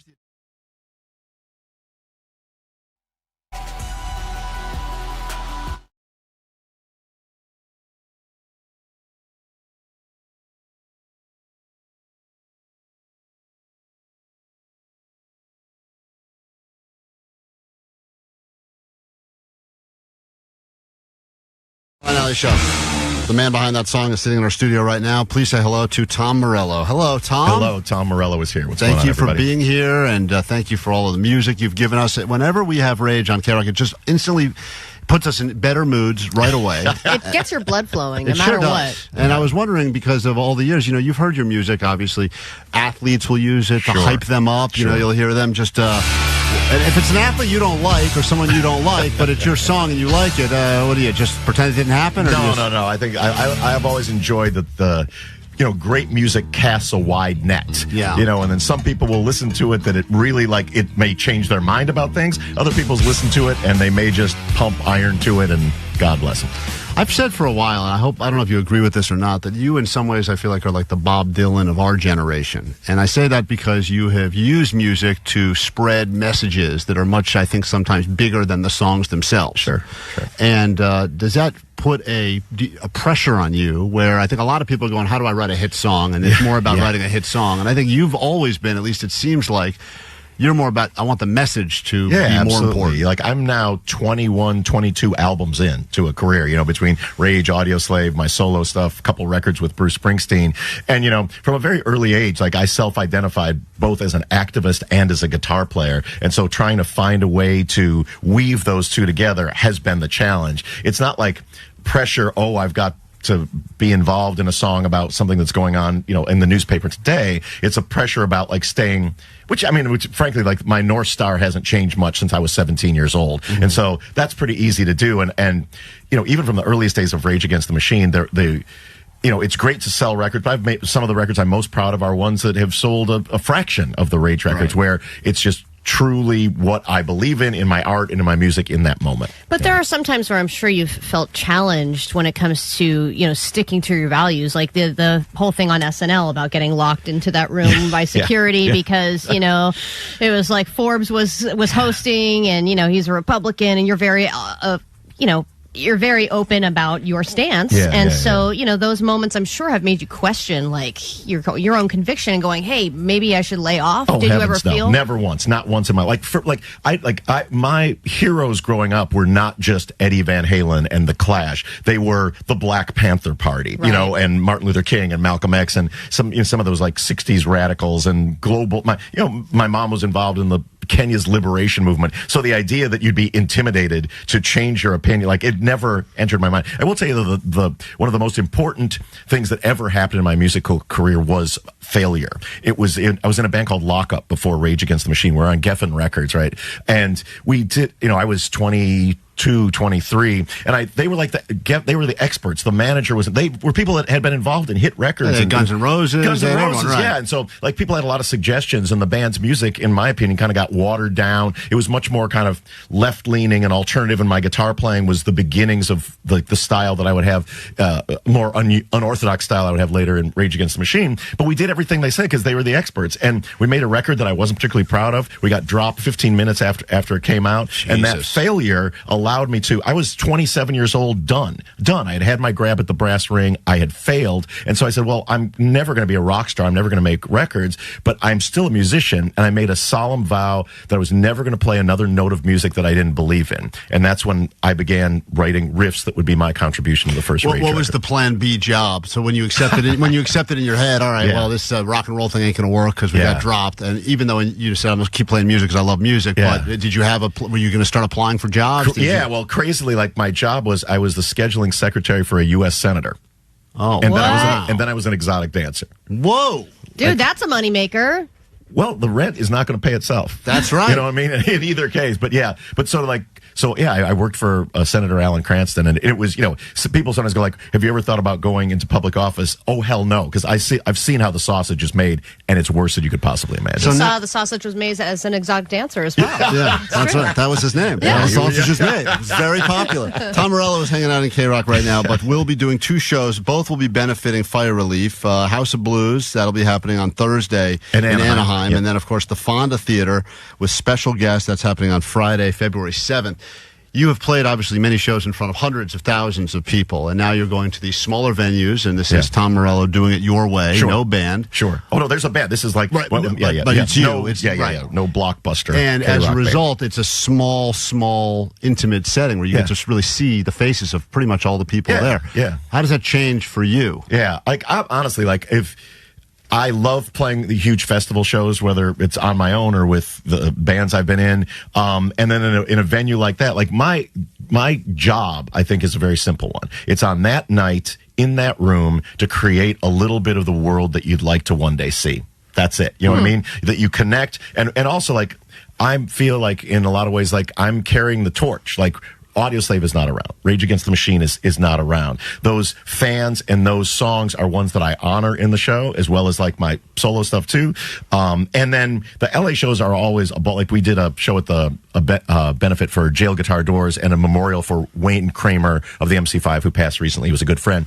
And so I always just sort of like go through my phone and like see who's in town on that night. And it was RZA from Wu-Tang, and it was Chuck D from Public Enemy. It was one of the Marleys. It was Ben Harper and Little Steven from the E Street Band. So at these shows, there's likely going to be some surprise guests that are going to be pretty awesome. Is your son going to be one of the surprise guests? Roman Morello will be present and accounted for. He is now, I have been relegated. I am now the rhythm guitar player in the Morello family, as my 13-year-old is shining bright. This is the first time that you guys were kind of touring together, right? So was he like, Dad, get into my dressing room? Like, what was the relationship like? He toured with me last summer. We've done a couple of songs together. One is Soldier in the Army of Love, which he wrote the riff from. We're going to listen to this, by the way, in a second. If you haven't heard it yet. It's a great song. And then he wrote the music for the theme song for the movie Venom, like the end title for that. Anyway, he's very talented. It's not nepotism if your kid's that effing good, is the way that I look at it. And your goal now is to ride on his coattails for the next 10 years. That's right. I sit outside of his door and I'm like, I want that riff. Does he get an allowance?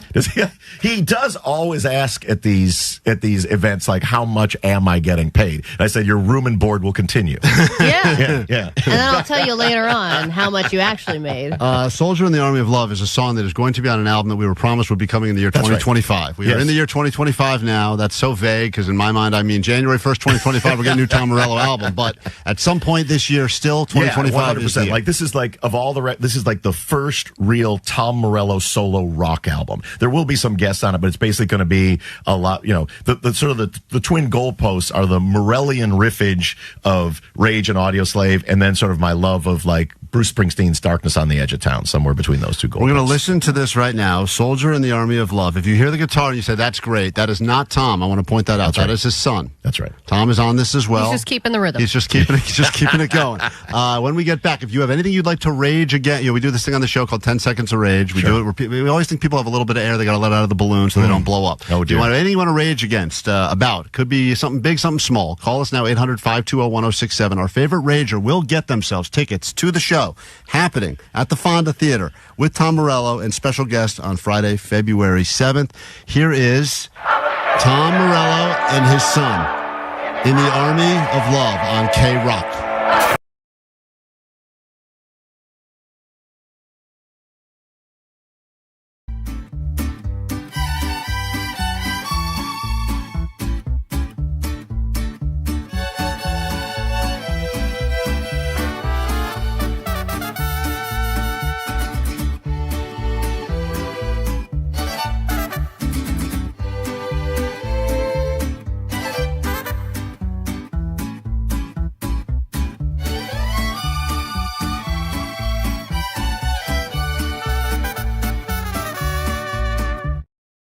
Klein Alley Show, Super Bowl's on Sunday. A lot of talk about it all week long. Get your bets in, et cetera, et cetera. And then there's the other story that's been going on. It happens every year, but specifically this year, it feels like there's a lot of fuel being added to the fire of the NFL being rigged. And I, for a long time, said that I don't like all these stupid online conspiracy theorists that are just looking for reasons to stir the pot for no reason. The NFL's not rigged, too much money involved. And then this year is the first year that my eyes have been opened a little bit to some of stuff that I wouldn't necessarily call full-on rigging, but I definitely believe that when the NFL is sitting around, they have things that they would like that is in the best interest of the league to happen. And they want certain things to happen. And I don't know how many people learn about what they want to happen, but it is interesting when you start looking at refs that are assigned to certain games, and historically when you start going, wow, this ref, every time this ref has reffed a game for the Eagles have won the game. And you know, sometimes only 10 games, so the odds are still not that crazy, but still you go, this is getting a little weird now. Yeah, but do you agree that you could find conspiracies in anything? You could. If you really were to break down every game, every ref, every win, you probably could find some kind of correlation that would support any theory that you could come up with. And I wonder, though, if the NFL really is rigging it and they're just sitting in their offices going, damn it, now what? Well, they all know. There's actual science and then there's street science, and we sent Jake the Nerd out to the streets to find out what the general public thinks about the rigging, how it's happening, is it happening. It's time for street science. You are now about to witness the strength of street science. A lot of people, a lot of drinks, a lot of theories, Allie. Here we go. My name is Timo, T-E-M-O. Timo, do you think the NFL is rigged? You know what? It's a conspiracy theory, and I believe so, just because everybody seems to be following the act. But you believe the conspiracy theory? Yes, sir. 100. How come? It just seems like every time there's a foul or a play, it always favors the team they want to win. That's what more and more people, as they start crunching numbers, are looking back historically, and they're saying, well, it's interesting how when this was in the best benefit of the NFL, look at these calls that were missed or these calls that were made. And oftentimes it does feel like games are now being decided by a call or a non-call. Yes, That's a terrible but also feeling. what I was talking about last week during 80 News is that people have Chiefs fatigue. So why would they rig it to have a team that everyone is bored of? Someone explain. I think this guy explained that. And you think they want the Chiefs to win? Oh, most def. Even this year? Yes, because they got Taylor Swift. They want to give her some fans, now that she needs them. And you got Mahomes, and you got Kelsey, et cetera, et cetera, et cetera. Let's see what happens this year. Are you betting any money on the game? Oh, for sure. That's the problem with us degenerates, is that we go, yeah, it's definitely rigged. Are you going to bet on it? Oh, yeah. It's definitely rigged. I'm going to boycott it, but yeah. I'll gamble on it. And then if I lose my bet, I go, it's stupid rigged. I would have won. On who? Come on, man. That's an easy answer. The Eagles. Even though you think it's rigged, yes. And Kansas City's going to win. Yes. But, I got a gut. That's good point. That's the problem. It's called gambling for a reason. It's called not winning. Sure, but you just said it was rigged. It's rigged, but I got a feeling they're still going to win. I got a feeling that this year it's not rigged. It's possible. But we'll see. So this guy, once again, feels strongly about the theory that the NFL is rigged, Allie, but also is still going to be gambling on the game, on the team that the NFL is not rigged to support. What's your name? I'm D-Mac. D, do you think the NFL is rigged? It is. It is. And I'll say this. The refs. Why do you think it's rigged? Because the refs be taking control. Refs and Taylor Swift. There's a lot of theories about this, which, we've had the last few years, the Taylor Swift effect, that they have proven now a lot more tune-in. I know my kids do not care about football at all, but if Taylor Swift is on or her boyfriend's team is on, they will sit and watch, and they know that. They're trying to build the next generation of NFL players, watchers, whatever, but the reality is, is that enough? She's powerful, but is that powerful enough to rig an entire league? But I'm going to say this. The Chiefs are not America's team. Who's America's team? Pittsburgh. And some of the refs for the Steeler-Baltimore game, they got fined, and they're under suspension right now because of that kind of So this guy's still bitter about that game from many weeks ago. Jesus. So, Allie, the theory, of course, and there's a lot of people that, of course, weighed in. I'm Jarrett Malone from Burbank, California. Jarrett, do you think the NFL is rigged? To be honest with you, it's a tough question because honestly, I want to believe that it's not, but at the same time, I kind of do think it is rigged, yeah. 60 rigged, 40 not rigged. 60% rigged. This guy's got a theory on it. 60 rigged, 40, they let it see what happens. That's not really a theory. For this drunk guy, it's a theory. And why do you think that? I mean, bro, the Chiefs, bro, they're getting these ridiculous... I swear, every Chiefs games I've watched, they're getting the most ridiculous calls. Patrick Mahomes gets more, QB roughing calls than anybody else gets. No, honestly, I think it's rigged for the Chiefs to win. So that's kind of the popular opinion, that it's rigged in favor of the Chiefs. The better the Chiefs do, the better the NFL does. But I'm not really hearing any theories. Well, I'm just hearing people go, yeah, it's rigged because Kelsey. Right. Well, this guy has something else that we haven't heard yet. Because the NFL will make the most money if the Chiefs make history and do a three-peat. How will the NFL make money? How will they make money? All right, he got stumped. He said the NFL. The NFL is going to make a lot of money if they three-peat, but then when Jake gave him the follow-up, he goes, How will they make money? Off that, yeah. I mean, off viewership. They got all the T Swift fans now, too, with the, Travis Kelsey grind. Yeah, they'll make money off, T-shirts, apparel. They'll make money off ticket sales, T-shirts off viewership, and apparel? off ratings. Ratings, T-shirts, apparel. Think of all the three-peat shirts they could sell. Think of all the ways they already make money. How do you feel about Taylor Swift being featured during the game? I hate her, and I think that she doesn't belong in football, and I think that they're just using her to get more of the women's market. All right, well... I also think they're upping the amount of gay sports references to cater to the women. They're no dummies. They're like, and he's getting pounded. Right, he's getting pounded. Penetrate the D. Right, getting deep in that hole. They say that a lot because they know these are the clips people are reposting, stealing Allie's thunder with gay sports highlights, and then they're getting more and more of that NFL love. Yes, and I don't think they're going to make more money on ticket sales. I think they're going to make more money on suite sales. The suites. Oh, the suites. It's all the super rich people that want to be with Taylor Swift in those suites and feel cool and feel like they're the 1%. So there's just some of the science from the streets. The people were all very inebriated that answered, but clearly it's an overwhelming... Jake, did you talk to anyone who said it wasn't rigged? I feel like everyone thought it was rigged, right? Yeah, there's one guy who says it's just a conspiracy theory. What? Allie, get in there and swap him. I got to swap you. Hey, come here, you. He needs to get swapped. We got to get thwappy. Hey, congratulations, St. Vincent, on your most recent Grammy win. This is called Broken Man. We are Klein Alley Show KROQ.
St. Vincent, they won themselves a Grammy last night. Congratulations. It's K-Rock. We are Klein Alley Show. What's up, Pat? You're on the phones at 800-520-1067. What's up?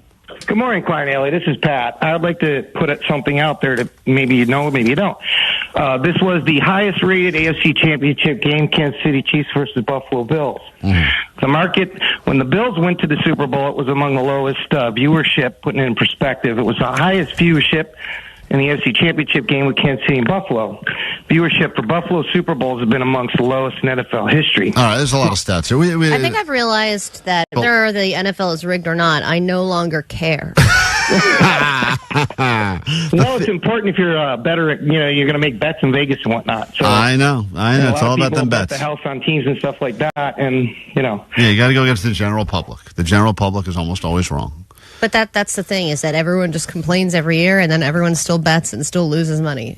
That's and right. 714 on the text line said it's rigged because all you idiots will still bet on it and lose. That's the part that's crazy. It's the people of your world, Klein. It's all for gambling. Thank you. I'm glad you bring that up because that is very, very true. Because I have to play some bets. I'm going to put some bets in right now. In fact, let's hold on. I was going to play you this message from the Goat Line. I don't think we have time before the break. Here's what we have for you in less than 20 minutes. Your first spot on the standby boarding list to go see the Lumineers in Dublin, Ireland. We got that for you, and we'll get you to see them right here. You'll be the first person to win tickets to see them at the Helpful Honda Soundspace at K-Rock. We got that to get to. And all of the conversation that took place on the ride to and from Big Bear. I mean, it's 4 hours of conversation. We had to whittle it down. But the top, Omar, you got to listen to all of it, unfortunately. You had to sit through all of it. Unfortunately, holy crap, man. Was that, how jealous were you to not be in that car? I mean, the concept. No jealousy. I did feel sorry for you. I mean, how much information, comic book information do you need, Klein, from Jake? It was a lot. Wait Wait till you hear it, Allie. I'd rather hear more NFL rigged commentary. Well, we have people on the phone with that, too. Quick break. We're back with more show next. Klein Alley Show! Mornings on K-Rock! 106.7 KROQ. You know, it's not gambling. Prize Picks. That's actual.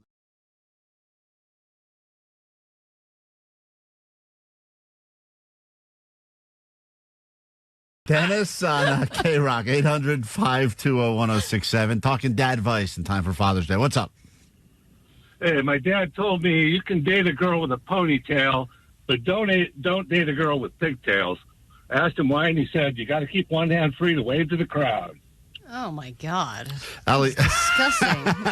Allie is getting more gay by the moment as she hears these conversations between fathers and sons. And they're all these like weird, old, pervy sex tips. Can you explain that one? I didn't understand it when I screened his call. I don't think we need to dwell on it. Let's just move on. Allie and I will demonstrate. Allie, get over here. We'll show you.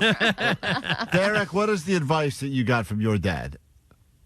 So my dad would always tell me before I left the house to watch my ass, basically meaning that, to keep alert and be careful.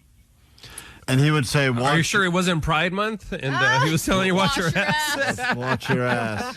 Or as Vanessa wrote it up here, wash your ass. Also good advice for gay guys. I want you to know that it wasn't me. It was Johnny, and I understand. Wash your ass, not watch your ass. Yeah, he said watch your ass, not wash your ass. Oh, my God. Both good advice, though, as Allie pointed out. 213 said, my dad would always tell me, take care of your feet and your teeth. Those are the two things you always got to take care of on your body. I think that's good advice. Christine, I feel like dads in general don't give a lot of it. I mean, usually moms are the ones that have the advice, the good advice at least. I feel like the deep life advice. But this is like, take care of your feet. Right, right. Wash your ass, son. Christine, you're on K-Rock. What dad advice did you get?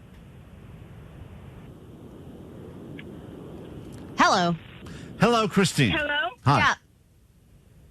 My dad told me if I caught my husband cheating on me to kill him and don't leave the scene of the crime and come back and kill him. Kill him right away. Okay. I think the advice is if you do kill him, don't leave the scene of the crime because then you look guilty. So kill him, but then stay there and act like surprised. Just kill him right away and then call dad. Wait.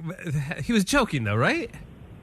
Christine? No, he was serious. Oh, my God. He was serious. It was that way it's a crime of passion.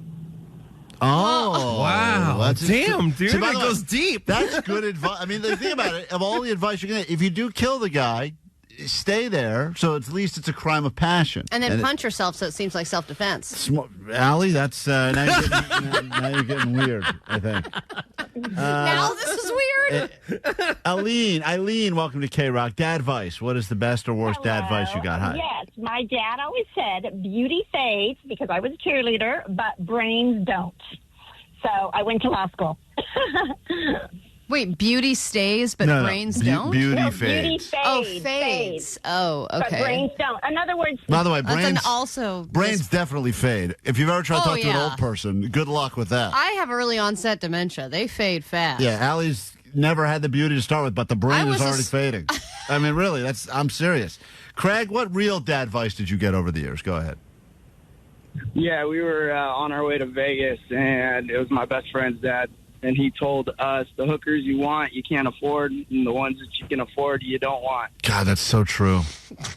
Do you think he came up with that himself and was like, that's good. I got to pass that on to my kid. I am like Confucius. Like, all right. Well, listen, I mean, this is, once again, these are only things moms don't waste their time with this nonsense. This is like I think my mom said the hooker thing to me. I believe that.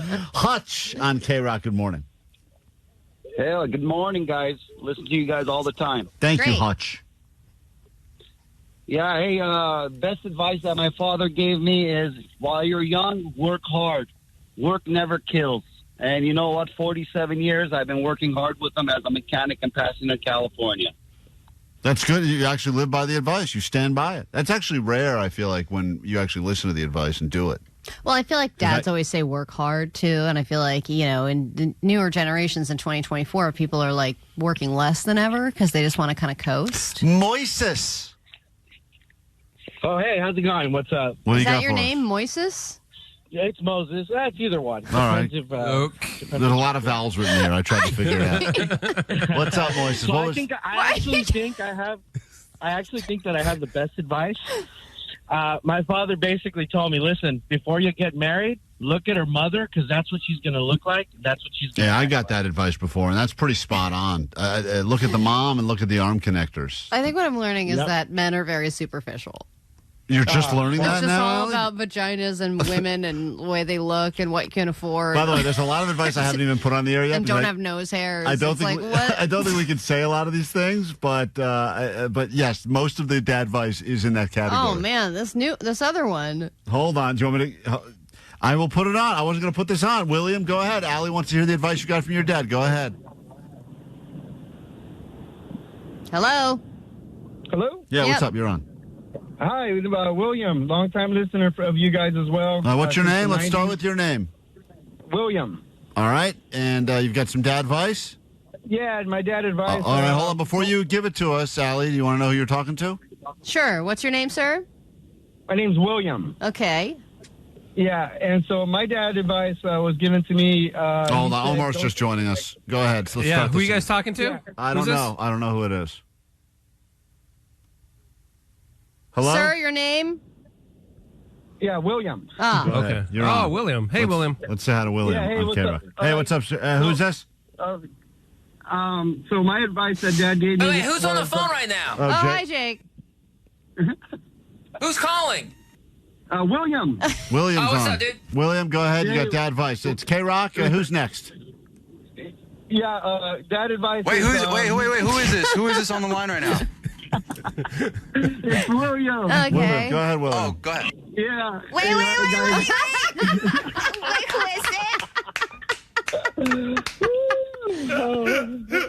it? Go ahead, Anonymous. Dad advice gave me. Oh, there's our time, guys.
You and the Lumineers. Tickets to Dublin, Ireland. That's all in your future. 9 minutes. Get the first name on the standby boarding list. Give you tickets to see the Lumineers right here at KROQ in the helpful Honda Sound Space. Before we can do that, though, let's get to your ADD news, which starts right now. Grab your Adderall. It's time for ADD News. Right at the Grammys, the big winner in the world of alternative was St. Vincent. Go Lesbians! She won Best Alternative Album, Best Rock Song, which beat out Green Day, Black Keys, and Pearl Jam, Best Alternative Performance, beating out Cage the Elephant, and more. Now, the Beatles also won Best Rock Performance for their song Now and Then, which is supposed to be the last Beatles song, and again, beat out Green Day, Pearl Jam, and the Black Keys. But what's unique about this is not all the Beatles are living, and they used AI John Lennon to make that song. So, in a way, AI has won its first Grammy. Congratulations, robots. But as you know, the red carpet is a very chaotic, can be a very gross, disgusting place where people are clawing and scratching to get any kind of cool soundbite that they can go viral and pass on. And the Associated Press did get that, but not for a good reason. A Grammy correspondent for the Associated Press is apologizing for the viral baby face moment. Have you seen this video, Klein? No, I know you were pulling it this morning. That's the first time I got wind of it. So the Associated Press, 2 women on the red carpet, and they are interviewing Babyface. And as they begin their interview with Babyface, Chappell Roan walks out, and one of the women has no filter whatsoever and just starts yelling out, "Chappell! Right. Chappell!" And then he's like, "Should we just end this interview?" And they're like, "Yeah, sorry about it." So this is what happened. It's interesting. Chappell! You guys want to do that? Go do that. So sorry, Babyface. So sorry, Babyface. Oh. Hello! How's it going, Chappell? I can understand why in 2025 it's a better get to get Chappell Roan than Babyface. Yes, but as you're interviewing Babyface and you see Chappell Roan, but it's like the red carpet probably stirs that up in you. Sure. Like it brings out the worst in you because you're like, I got to be the one to talk to Chappell first. She's the Grammy winner. Right, but what if this person blew it and you go, Chappell Roan walked right by you and you're having a whole 45-minute conversation with Babyface? I mean, this person's going to get fired. And then the one lady who didn't, she was just going to continue the interview. She's the one who, as he's walking away, she's like, "Sorry, Babyface." Sad face. Sorry, Babyface. But so she spoke out and said, "I wanted to say that I'm really sorry about interrupting Babyface earlier." What a stupid... Chappell Roan had come up and there was a lot of commotion, as there is on these carpets, but I'm a big Babyface fan, as are we all. Let me just say something. And so I just wanted to say that, and I really apologize. This is the dumbest in the history of apologies. This is the dumbest, and I have to say, of everything going on in the entire world, this whole thing right here is the least important thing on the planet. Apology to Babyface. I'm a big Babyface fan, as are we all. As are we all. That is so true. Let's invite Babyface on the show tomorrow. Give him an entire half-an-hour segment. And then as soon as he gets Vanessa here, can do an impression. As soon as he gets here, book Chappell Roan to come in and bump his ass right out of here. That's what I want. Chappell! All right. It's always great when parents try to decode the emojis of their children. Wouldn't you agree? It's always funny. What does it mean? What does a smiley face mean followed by scissors? Huh? You lesbian? What does this mean? They've released a new cheat sheet with the emoji code, which includes more images to be used for, body parts and sex and drugs. And there's a few in here that I was not aware of yet. So first off, we have the ones that we know. Eggplant is still penis. That's always going to be the case. Nice. Peach is butt. Taco and cat are both used for female genitals. Hell yeah. And then the horned devil means that you are horny. But what I did not know is that the emoji for bowl with spoon means send nudes. Yes. Oh, I get it. Right. Because it's noodles. No, of course. Mm-hmm. We all know that. You knew that? Yeah. There's a lot of I didn't know bowl with spoon meant said nudes. Yeah, I've been sending you this emoji for months, Sal. You've never sent anything back. Did you know what cheese pizza meant? Cheese pizza means pizza. No. For me, it means pizza. No. It means porn, but for people that are not 18. What? It's like young. Like underage stuff? Yeah. How dare they besmirch a That's pizza? That's what pizza is. Can we make a... You might want to not use that one. Fine, you found your cause. You can make a change. I use that pizza emoji way too much. Pizza. I send that emoji all the time. CP. Cheese pizza. I'm probably I'm sort of a watch list now. They're like, no guy could possibly like pizza this much. really They're using all different kinds. Now I'm all different embarrassed. colors. It's a I big really do problem. like the pizza. An octopus emoji means nerd virgin. No, it doesn't. Yeah, we know. That's Jake's thing. And then the foods that are going up in price are going up at a very convenient time. Just a few of them. The price of avocados are going to go up because we know those tariffs are starting tomorrow from Mexico and Canada and China. And then, of course, egg prices are going up. That will continue this year right into Easter. And just this morning, locally, on the 5 freeway in East LA, huge egg truck crash. No. So not only are the prices going up already, there is driver's gonna be a whole eggless. truck full of eggs, and the company was good eggs, but they're not there anymore. And then, of course, It's probably $1 million spill right there. yeah, I'm going to be eggless. Poor driver. it's a really big bummer.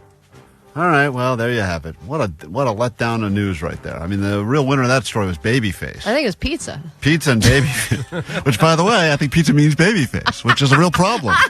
See, it all goes full circle. New hour of the show. Your Lumineers tickets next.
Hold on, Eminem. Hold on. You weren't supposed to play yet. Hold on. We got to give away some tickets. Hang tight. Kill Eminem. What's going on with the system today? It's all been damn screws. Don't say kill Eminem. Don't take that back, Eminem. Don't kill it. Oh my God. Get that legal on it. You got to play that legal, or we're gonna get sued or something. Omar, can you put that back in? I don't know what the hell just did. I want me to just put it like after Eminem. Yeah, put it anywhere. I don't care. You see it now? Yeah. Yeah. There we go. All right, let's get into a brand new hour of the show right now with these Lumineers tickets as promised. And don't worry, you'll still get your Eminem. Here we go. Let me reboot the system on this side. See if this works. Here we go. Klein Alley Show.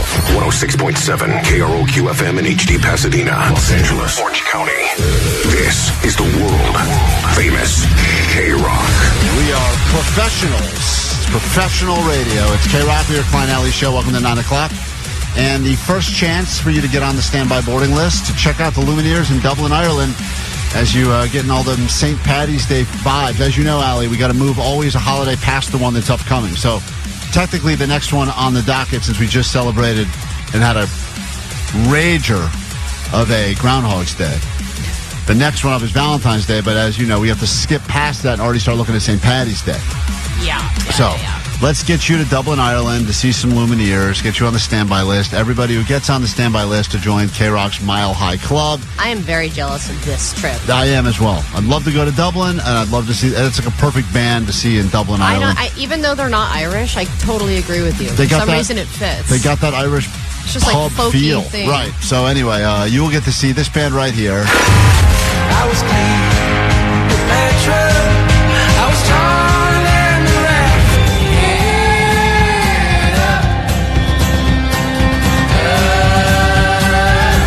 Ophelia, you've been on my mind, girl, like a drug. I've been on you, you've been on me, my sweetheart. That is the Lumineers. There's your airplane to Dublin, Ireland to check out the Lumineers. And it all starts with you calling right now, being caller 20 at 800-520-1067. Starting now every hour straight up through 6 p.m. Get you qualified on the standby list. And just for getting your name on the list, you'll get tickets to see them at a very intimate little performance happening here at K-Rock in the helpful Honda Sound Space. It's you and the Lumineers. And we say hi to caller 20, which puts us, hold on, they're still counting. 19, 20. Hello. Kelly? Hello. Yes. You are caller 20.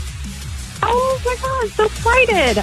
Thank you so much. You're very welcome. You are the first name to go on a standby boarding list, so maybe we call you back. Oh, wow. A week from today, give you the good news. You're packing your bags for Ireland. At least, at the very, very least, you'll be at a intimate little performance with the Lumineers right here at K-Rock, all right? I cannot wait. Thank you so much. You're very welcome. Hang tight 1 second. That's a satisfied customer. Another satisfied customer. We have 2 now.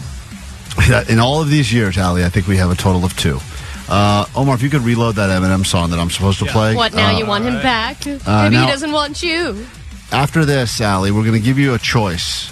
Because I was in the car with Jake for 4 hours. No, 2 hours. No, reject, unsubscribe. And I've got options of conversations that he felt the need to bring up on our drive. And they include things, and I'll just give you some topics.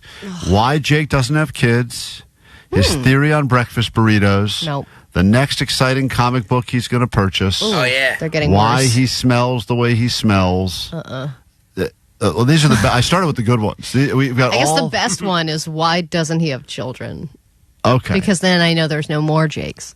All right. Well, he went into a lot of things. I don't think he knew I was recording most of these, but it didn't stop him from talking. So we will get into that. It'll be the road trip from hell after this one from Eminem on K-Rock.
K-Rock, Klein Alley Show. We got lots going on this hour still and more tickets to give you because we have to do it. In fact, benefit an auction for LA wildfire relief. It is called, well, let's first of all tell you where it is, but it's going to be at the Palladium on Wednesday. This Wednesday, February 5th. Given FLA, I keep trying not to say the actual F word, it's packed with St. Vincent. Multiple Grammy Award winner. Multiple. I'm just looking at all the Haley Williams. Phineas, Fred Armisen. Oh, yeah. It's going to be Juliette Lewis, who's got a great band. Packed house, a lot of talent. Surprise guest. That could be anyone. We'll get you in this hour. So if you need a show to go to, be a part of a good cause, we'll make that happen for you. You go there, get the tickets for free, but then, boom, you bid on some auction stuff, leave with something cool, and you helped a good cause as well. All right, well, speaking of causes, I was with Jake the Nerd, drove up to the mountain with Jake. Lost cause. And last year, a lot of conversations about a lot of theories he has about taco trucks and light bulbs. And I've tried to go through, Omar had to go through it, poor Omar, but, 2 hours, 3 hours of audio. Do you appreciate someone who can be a passenger and just shut the hell up? Yes. Yes, it would have been great. When I drove up last year with Vanessa, she gave me her whole life story, and I was fascinated the entire time. That was probably the only person that I would love to speak always. Mm-hmm. But for the most part, I want a passenger who's just going to kind of help navigate, listen, pick some good music, and kind of just be quiet. I'll start with good stories. I'll start with this conversation that Jake brought up out of left field, which is why he doesn't have children. I thought one day I had a kid when the time was right, and the time was just never right. So he thought one day he was going to have a kid when the time was right, but the time was never right. Now I'm thinking about trying to see if I can't schedule a vasectomy. So now, for whatever reason, I can't quite figure it out, he's contemplating getting a vasectomy. See if I can't schedule a vasectomy.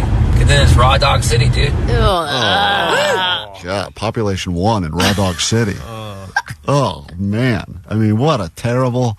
No wonder. I don't think a lot of women are into guys that use the phrasing Raw Dog City. No. See if I can't schedule a vasectomy. Because then it's Raw Dog City, dude. But so far, so good. Thought about freezing your sperm in case you want to have a kid in the future? Nah.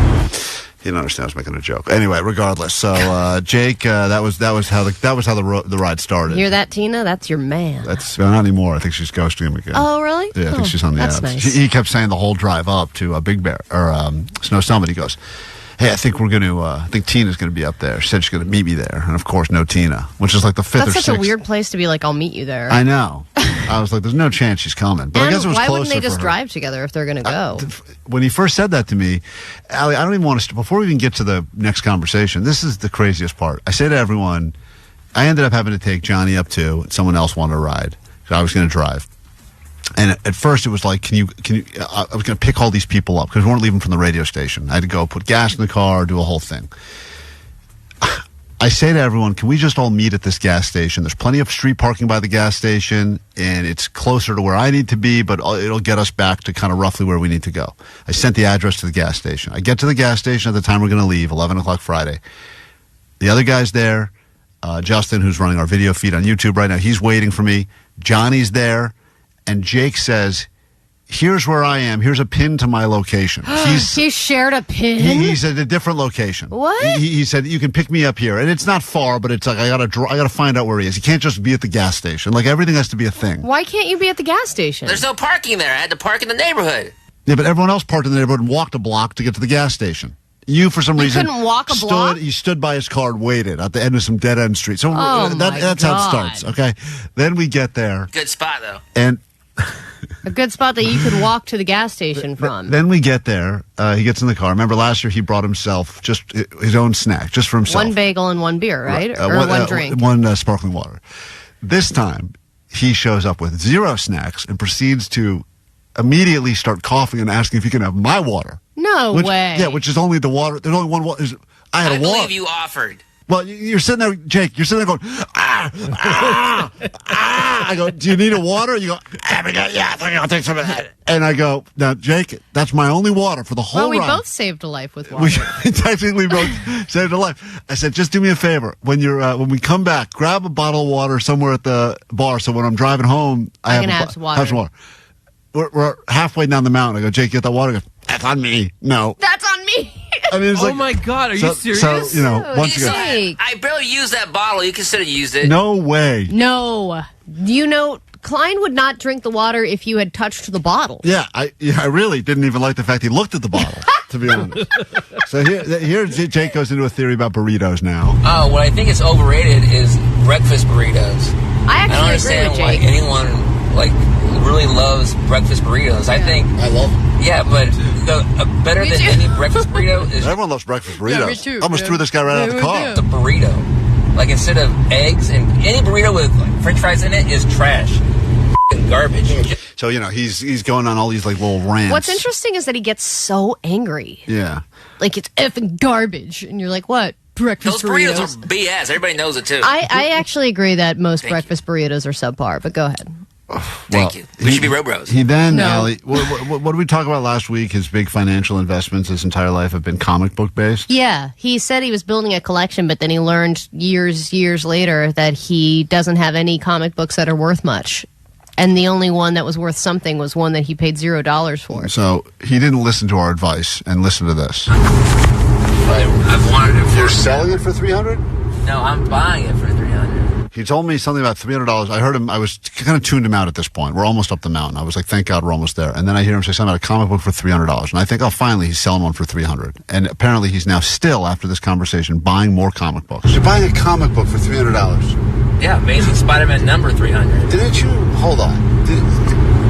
Jake, we just talked the whole thing on the air about all of your comic book investments have been terrible. Except for one, that free one. And I sold that free one for like $450, and so now I have the money to go buy the other one that I actually want. Well, but you could use that money to buy something that's not in the realm of comic books. Yeah, like groceries. You're right. He doesn't even think about literally anything else. Right. Invest in something that could generate more money, or use it on something he's just using on comic books. Put it towards a new car. This comic book is a good investment. It's the first full appearance of Venom.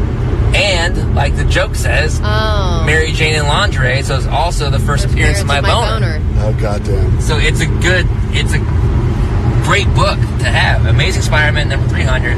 Okay. Anyway. It's a good one. So he hasn't listened to anything we're saying. Yeah, but he only wants it because of the Mary Jane and his boner. It's not because it's going to go up in value. All right, we got to take a break. I wish I could have said that on the car ride. Wish I could have just said, Jake, I got to take a break and go to commercials. I wish I could take a break off this cliff. I thought about it. Oh, trust me, I thought about it. We'll be right back. More show next. I think everybody here knows what it means to join the Mile High Club, right? Oh, my God. It's the KROQ Mile High Club. Get lucky and see your favorite KROQ bands in places all over the world. Destination 3. Pack your shillelagh, kiss the Blarney Stone, and river dance your way to the pub when you follow the end of the rainbow to a pint of tickets to see the Lumineers in Dublin.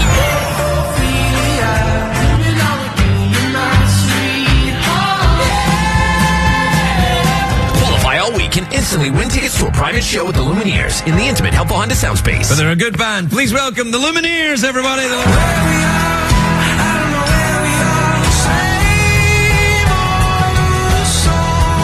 Get on the standby boarding list to see him again in Dublin. Courtesy of Dual Tone.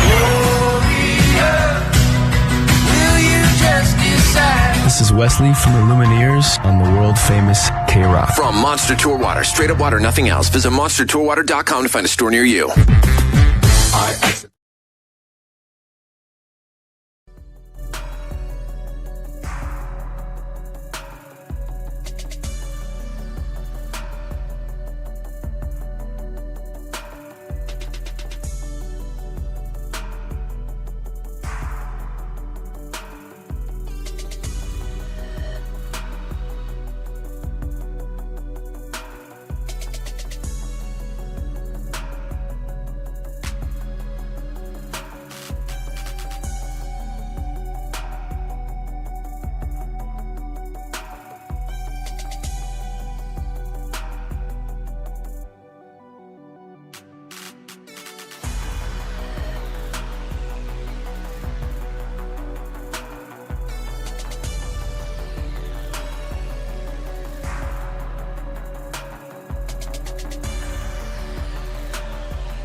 Being called gross is not fun. No one wants to, even if you know that you do gross things. Because I'm convinced when you're by yourself, everybody does a few gross things by themselves when no one's watching because they think they're by themselves. It's their own shame. I mean, that's when you start picking at your body. You pick, you smell, you sniff. Yeah, if things fall on the floor, you eat them still. But then there is public gross. Public gross is no good. And we believe that there are two people on the show that are both going to be competing for the title that no one really wants, which is grossest on the show. It's time for the gross off. In this corner,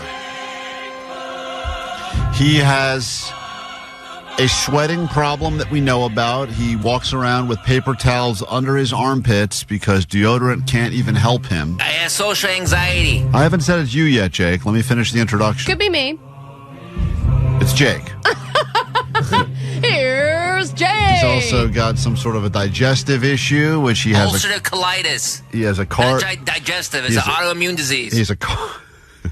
All right, Jake wins. Let's get up. The contest is over. Come on, Klein. Why are we doing this? And then in the other corner, we have a person that has multiple times eaten stuff out of the garbage because it was thrown out accidentally, doesn't care about expiration dates, and has had multiple rashes, including pink eye, to the point where she earned the nickname Diclops, the lesbian Cyclops, because one of her eyes was swollen shut with crust. Which has happened multiple times since. But I just want to hear all the times Omar gags in his own mouth during this competition. So this is going to be a real battle of gross. I'm just letting you know. Not to make it even worse for myself, but I've also earned nicknames like Poogers and the Onion Queen. Yeah. Oh, yeah. Don't worry. That'll come up at some point during the quiz. And she eats on the toilet, too. She eats on the toilet. Nasty. I'm multitasking. And she shares a toothbrush with her wife. To be fair, and I apparently finished, dental floss at one point they shared. That was one time. Doesn't matter. She never flosses. Okay. All right. Moving on. Jesus Christ. Allie's the winner. All right. Let's go. Move on. You just keep describing each person. I haven't even gotten to the quiz yet. I mean, we're just in the goddamn intro, and I'm nauseated right now. Yeah. Well, yesterday I was sitting there writing my show email in the same clothes I had exercised in while not showering and sitting on a fabric chair going, maybe I should just own it. Oh, my God. Jake and Allie, write down your answers to these questions, and we'll go through this quickly, and then we'll have a palate-cleansing song, which I think we'll all need at that point. And apologies if you're eating during this, or if you've already had a rough week because of the fires, and who hasn't. I'm sorry to make your week even rougher. Maybe someone will listen to this and go, you know what? Could be worse. It could be Allie or Jake. Question number 1. If you drop food on the ground, how likely are you to still eat it? Can you explain one of the food examples? And what ground? Yeah. See, these are both questions asked by gross people. They're important questions. Is it my own kitchen floor or is it an outside You can answer area? this as a general, but if you'd like to go ahead and clarify, I think all of you are going to answer grossly, but you're going to defend your grossness because that's what gross people do. So go ahead and write down I'm just in general now. Go ahead. It is a random sampling of grounds and foods. Is it a shish kebab? Is it a field? All right. Is it a bathroom floor? Allie, if you're eating on the toilet and something slips out and falls on the floor, are you still eating it? Just answer the question. How? It depends I will tell you on right, the floor. I will Is it a gas station bathroom floor or my bathroom? Guys, I will, without asking any of these if it's the KROQ questions. floor, no way. Okay. Right? I'm going to say. No, if it's the KROQ floor, 10 seconds. Oh, my God. Oh, my God. Guys, this is just question 1, please. Okay. If you drop food on the ground, how likely are you to still eat it? And please, you're more than welcome to take this quiz yourself. You're sitting in traffic right now. Whatever. Answer, let's see how you would have done. Are you grosser than Jake or Allie? Probably not. Question 2. How often do you wash your hands after going to the bathroom? Again, this completely depends on where you are. No, it should not. No, it should not, Allie.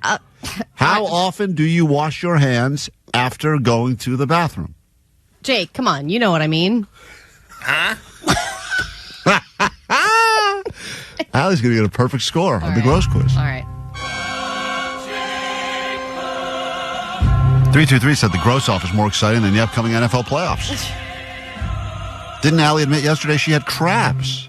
Yes, I she didn't did. say I had crabs. I said if you had crabs, you could shave them off. Jake is not Keep gross. up, keep He's up. handicapped. Someone pointed out. Thank you. disabled. Question number 3.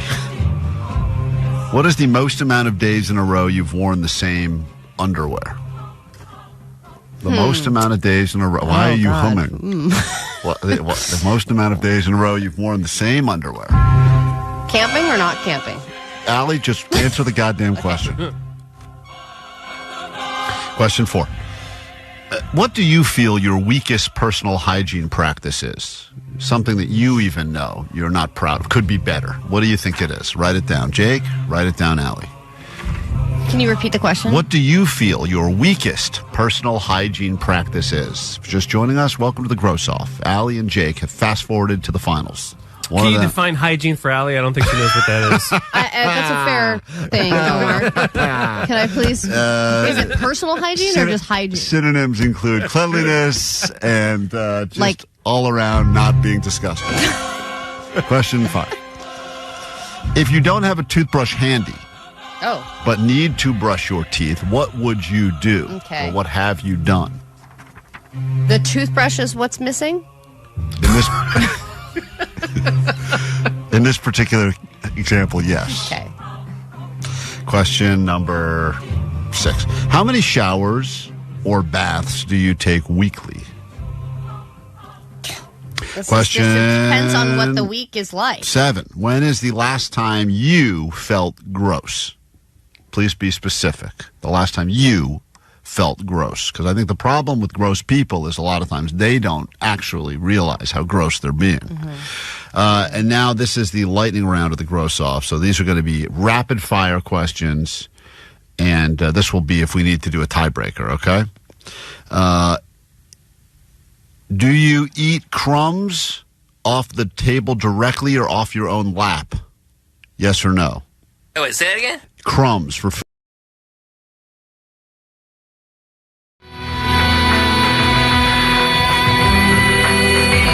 Over 1.4 billion views on YouTube that song has, Omar. I know you care about that. Love it. How would you like to be a part of a benefit and auction for LA wildfire relief and check out some great performances by the Haley Williams, Paramore, St. Vincent, fresh off their Grammy win? You can call us now. Caller 20 will give you some tickets to the Give AF LA event happening at the Hollywood Palladium Wednesday, February 5th this week. We will get you in right now if you're caller 20. Omar, there was a message on the GOAT line that was waiting for you about your clarinet playing that happened last week. And why, hello. This is Laura in Covina again. Still not drunk. This is a woman named Laura who claims she's not drunk. And I'm calling regarding Omar's clarinet playing. My husband, Brian, has been teaching middle school band for over 25 years. So that is a lot of clarinet that guy's had to hear. Probably thousands, millions of hours of terrible clarinet So many playing. noise squeaks. And Omar's been forced to learn the clarinet. It was his forced New Year's resolution. We got to hear him try to play Twinkle Twinkle Little Star on try. I got a couple of notes out. He did get he got almost a whole verse. It's a new week, which means you better be working on a new song for Thursday, bud. Listen, we got to talk about this. And he happened to listen to Omar's performance. Shut up. This guy heard Shut up, Omar. this middle school teacher listened to your performance. And he happened to listen to Omar's performance. And after his face recovered from the painful contortions, he said to me, "That boy needs lessons." So here we go. Listen to this. So he's offering Omar lessons. We got a middle school teacher No that is prepared to way. meet with you and give you lessons. Just to help promote peace, harmony, auditory sanity for all of us. And Just to promote auditory sanity. listen, a beautiful message this woman's leaving. Oh, dead serious though. He is willing to help out so that there is more music and less squawk.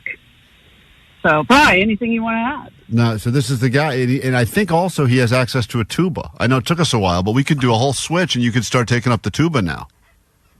Before one of us fails. The tuba is pretty funny. I think I would do it because of the comedy. But dude, learning an instrument and playing a song, even learning something as simple as Twinkle Twinkle Little Stars, took so much of my goddamn time, man. I have things to do. I can't just dedicate myself, a couple hours every evening just to learn, another song. And also on top of it, the clarinet is a disgusting instrument, dude. I was practicing in my kitchen and I put it down on my counter. When I lifted it up, there was so much spit on my counter, man. God. That's disgusting. And that's an old clarinet. That's probably got generational spit in it. Oh, too. yeah. Absolutely. Doesn't it have like your sister-in-law spit all over it, too? Absolutely, yeah. And I had to promise I had to like go get it professionally cleaned when I get it back. Really? So, That probably costs so much money. Jesus Christ. Well, anyway, with this guy, could give up. If you give up, Omar, that's wait a fine. minute. You lose. Speaking of giving up, I don't think we got a weigh-in last week, so I think technically,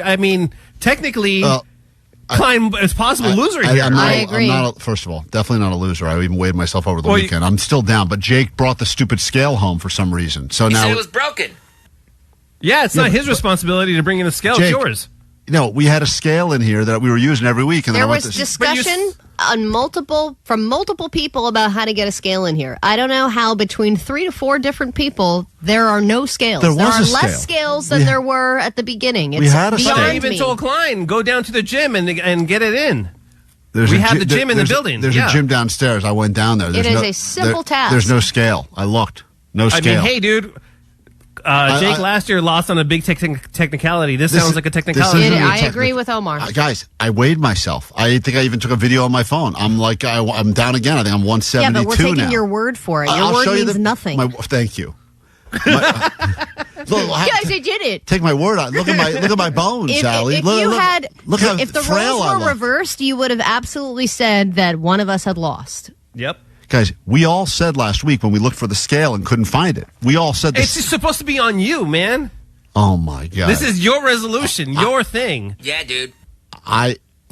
Jake, you shouldn't have taken on the scale. Jake, I mean, It's seriously. especially You sabotage. Yeah, you're saying it's all broken. No. You're take complaining, home, nonstop complaining take about home it. a regularly used prop for the show and tell nobody. Yeah, you just took it home quietly. And Everybody said it was broken, Yeah, so but I that- thought it was but broken. I'm going to go home and take we it home and see if it's found broken. the last time I weighed on it, we found out if you prop it against the wall a certain way, it actually works. That's the only thing. We had to prop But it no against one ever it. said that. Yes, because we did it last. Look at the video. God You damn got to it! prop it on the wall. How does that work? You got to push it against the wall. That sounds weird. Yeah, that doesn't seem right. Yeah. I'm starving, guys. I'm ravenously Don't try starving and get right a pity now. vote. If you lost, you lost. But I didn't lose, Allie. I've lost £1 pound a week at least, maybe more. All right, we got to start coming up with the punishment now. Shut up. This is the fun part. You shut up, You loser. You shut up. I did not lose. You're a loser and a loser. Hey, Cole, you're a winner. You're going to go see the Give an FLA benefit. Hold on, all right?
K-Rock.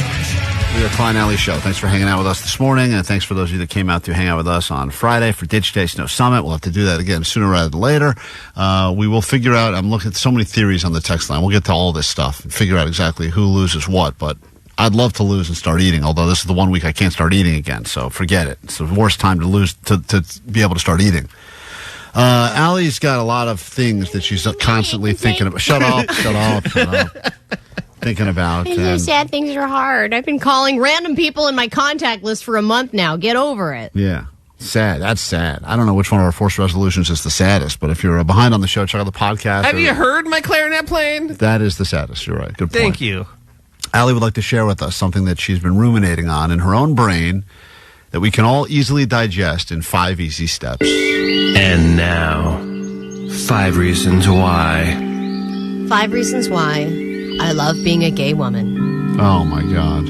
1. While most of you can surf by day and snowboard by night, I can play softball by day and watch Wicked by night. 2. I know how to fix things, but nobody asks me to fix things. God, that must be so nice. Number 3, I get to make jokes other people can't make and can use the words fag and dyke endlessly. Oh, I'm so jealous of the first one. Number 4, I can tell a stranger she's beautiful without seeming like a perv. But you are. And number 5, swallow or spit, both are the pits. I get to choose none, which makes sex less foul and requires no towel. And now, 5 reasons why. 5 reasons why. You feel left out if you're a straight, boring hetero like me? You probably are. We get back with your takeaways after this from your most recent Grammy winners. This is a Grammy-winning song that you're enjoying right now. Justice, Tame Impala, fresh off of their award. Some of these people haven't even gone to sleep yet, I would imagine. Wrap up your show with takeaways at 800-520-1067. We do that next.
That'll do it for us. But fear not, Nicole Alvarez in the building. 40 minutes nonstop K-Rock will start in moments. And every hour, starting again at 10 a.m., get you some Lumineers tickets. Just announced.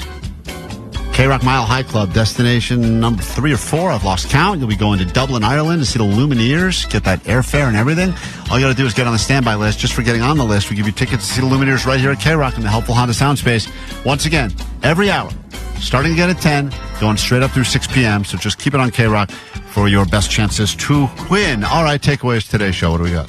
949, my takeaway is, yeah, Dad. Okay. That was another round of Why My Kids Hate Me. And if you missed it, check out the podcast. Available wherever you get your podcasts. I got a lot of sass from the kids this week, and I don't like it. 626, my takeaway is those bastards. Those bastards. 5951, my takeaway is Omar is causing auditory insanity every day. 626, my takeaway is Raw Dog City, bruh. Population 1, Raw Dog City. 510, my takeaway is try not to choke in front of Allie or she will abuse you. Yeah. If you didn't hear this story, I mean, it is. Allie claims she saved a life at our ditch day event, a choking woman. We did speak to the woman that Allie supposedly saved. It turns out Allie beat up a woman after she was already saved. But she's all bruised up today. No, she said maybe, all right? And by the way, we only talked to her briefly, but it sounds like she has brain damage, too. So I don't know what you did to her. 714, my takeaway is we should all be jealous of the things Allie can do as a lesbian. 760 said, sometimes you lose a Charlie and sometimes you gain one. Yeah, we got Prison Charlie joining the show today. Good stuff. And 818, my takeaway is I love LA. Oh, yeah, we love it, right? Look at this city getting back up off its knees. Look at these firefighters. Ain't nothing like them nowhere. Nah, boo. Not booing the firefighters, not booing the song, but I don't like that version at all. I'd like to meet a firefighter that likes that rendition. What's your takeaway, Jake the Nerd? You can't just go thwapping people. You gotta take thwap 20. It's a smart takeaway if you've been listening to the whole show. Omar, takeaway? Yeah, cheese pizza means babyface. That's a lot of... That's so gross. Very funny. If you don't know what we're talking about, you need to check out the complete show. Available wherever you get your podcast. Allie, takeaway? My takeaway is you got to keep it tight, the butthole. That's right. We learned about that all about from Prison Charlie. Have a great day. Do it tomorrow. Try to do it better. If you miss in the meantime, Goat Line is open for you now. 844-956-GOAT. That they feel that that you know they feel that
going to get us some Starbucks. My favorite thing ever.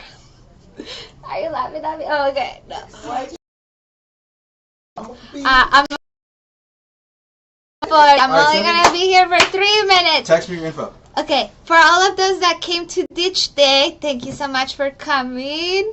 We love seeing you. It was really fun. Epic weather, in my opinion. What else? This is for Karina and Karina only. What else can I do? I'm so bad at talking to myself and I don't know what to say, but just want to say thanks again for coming to Ditch Day. We do the next thing.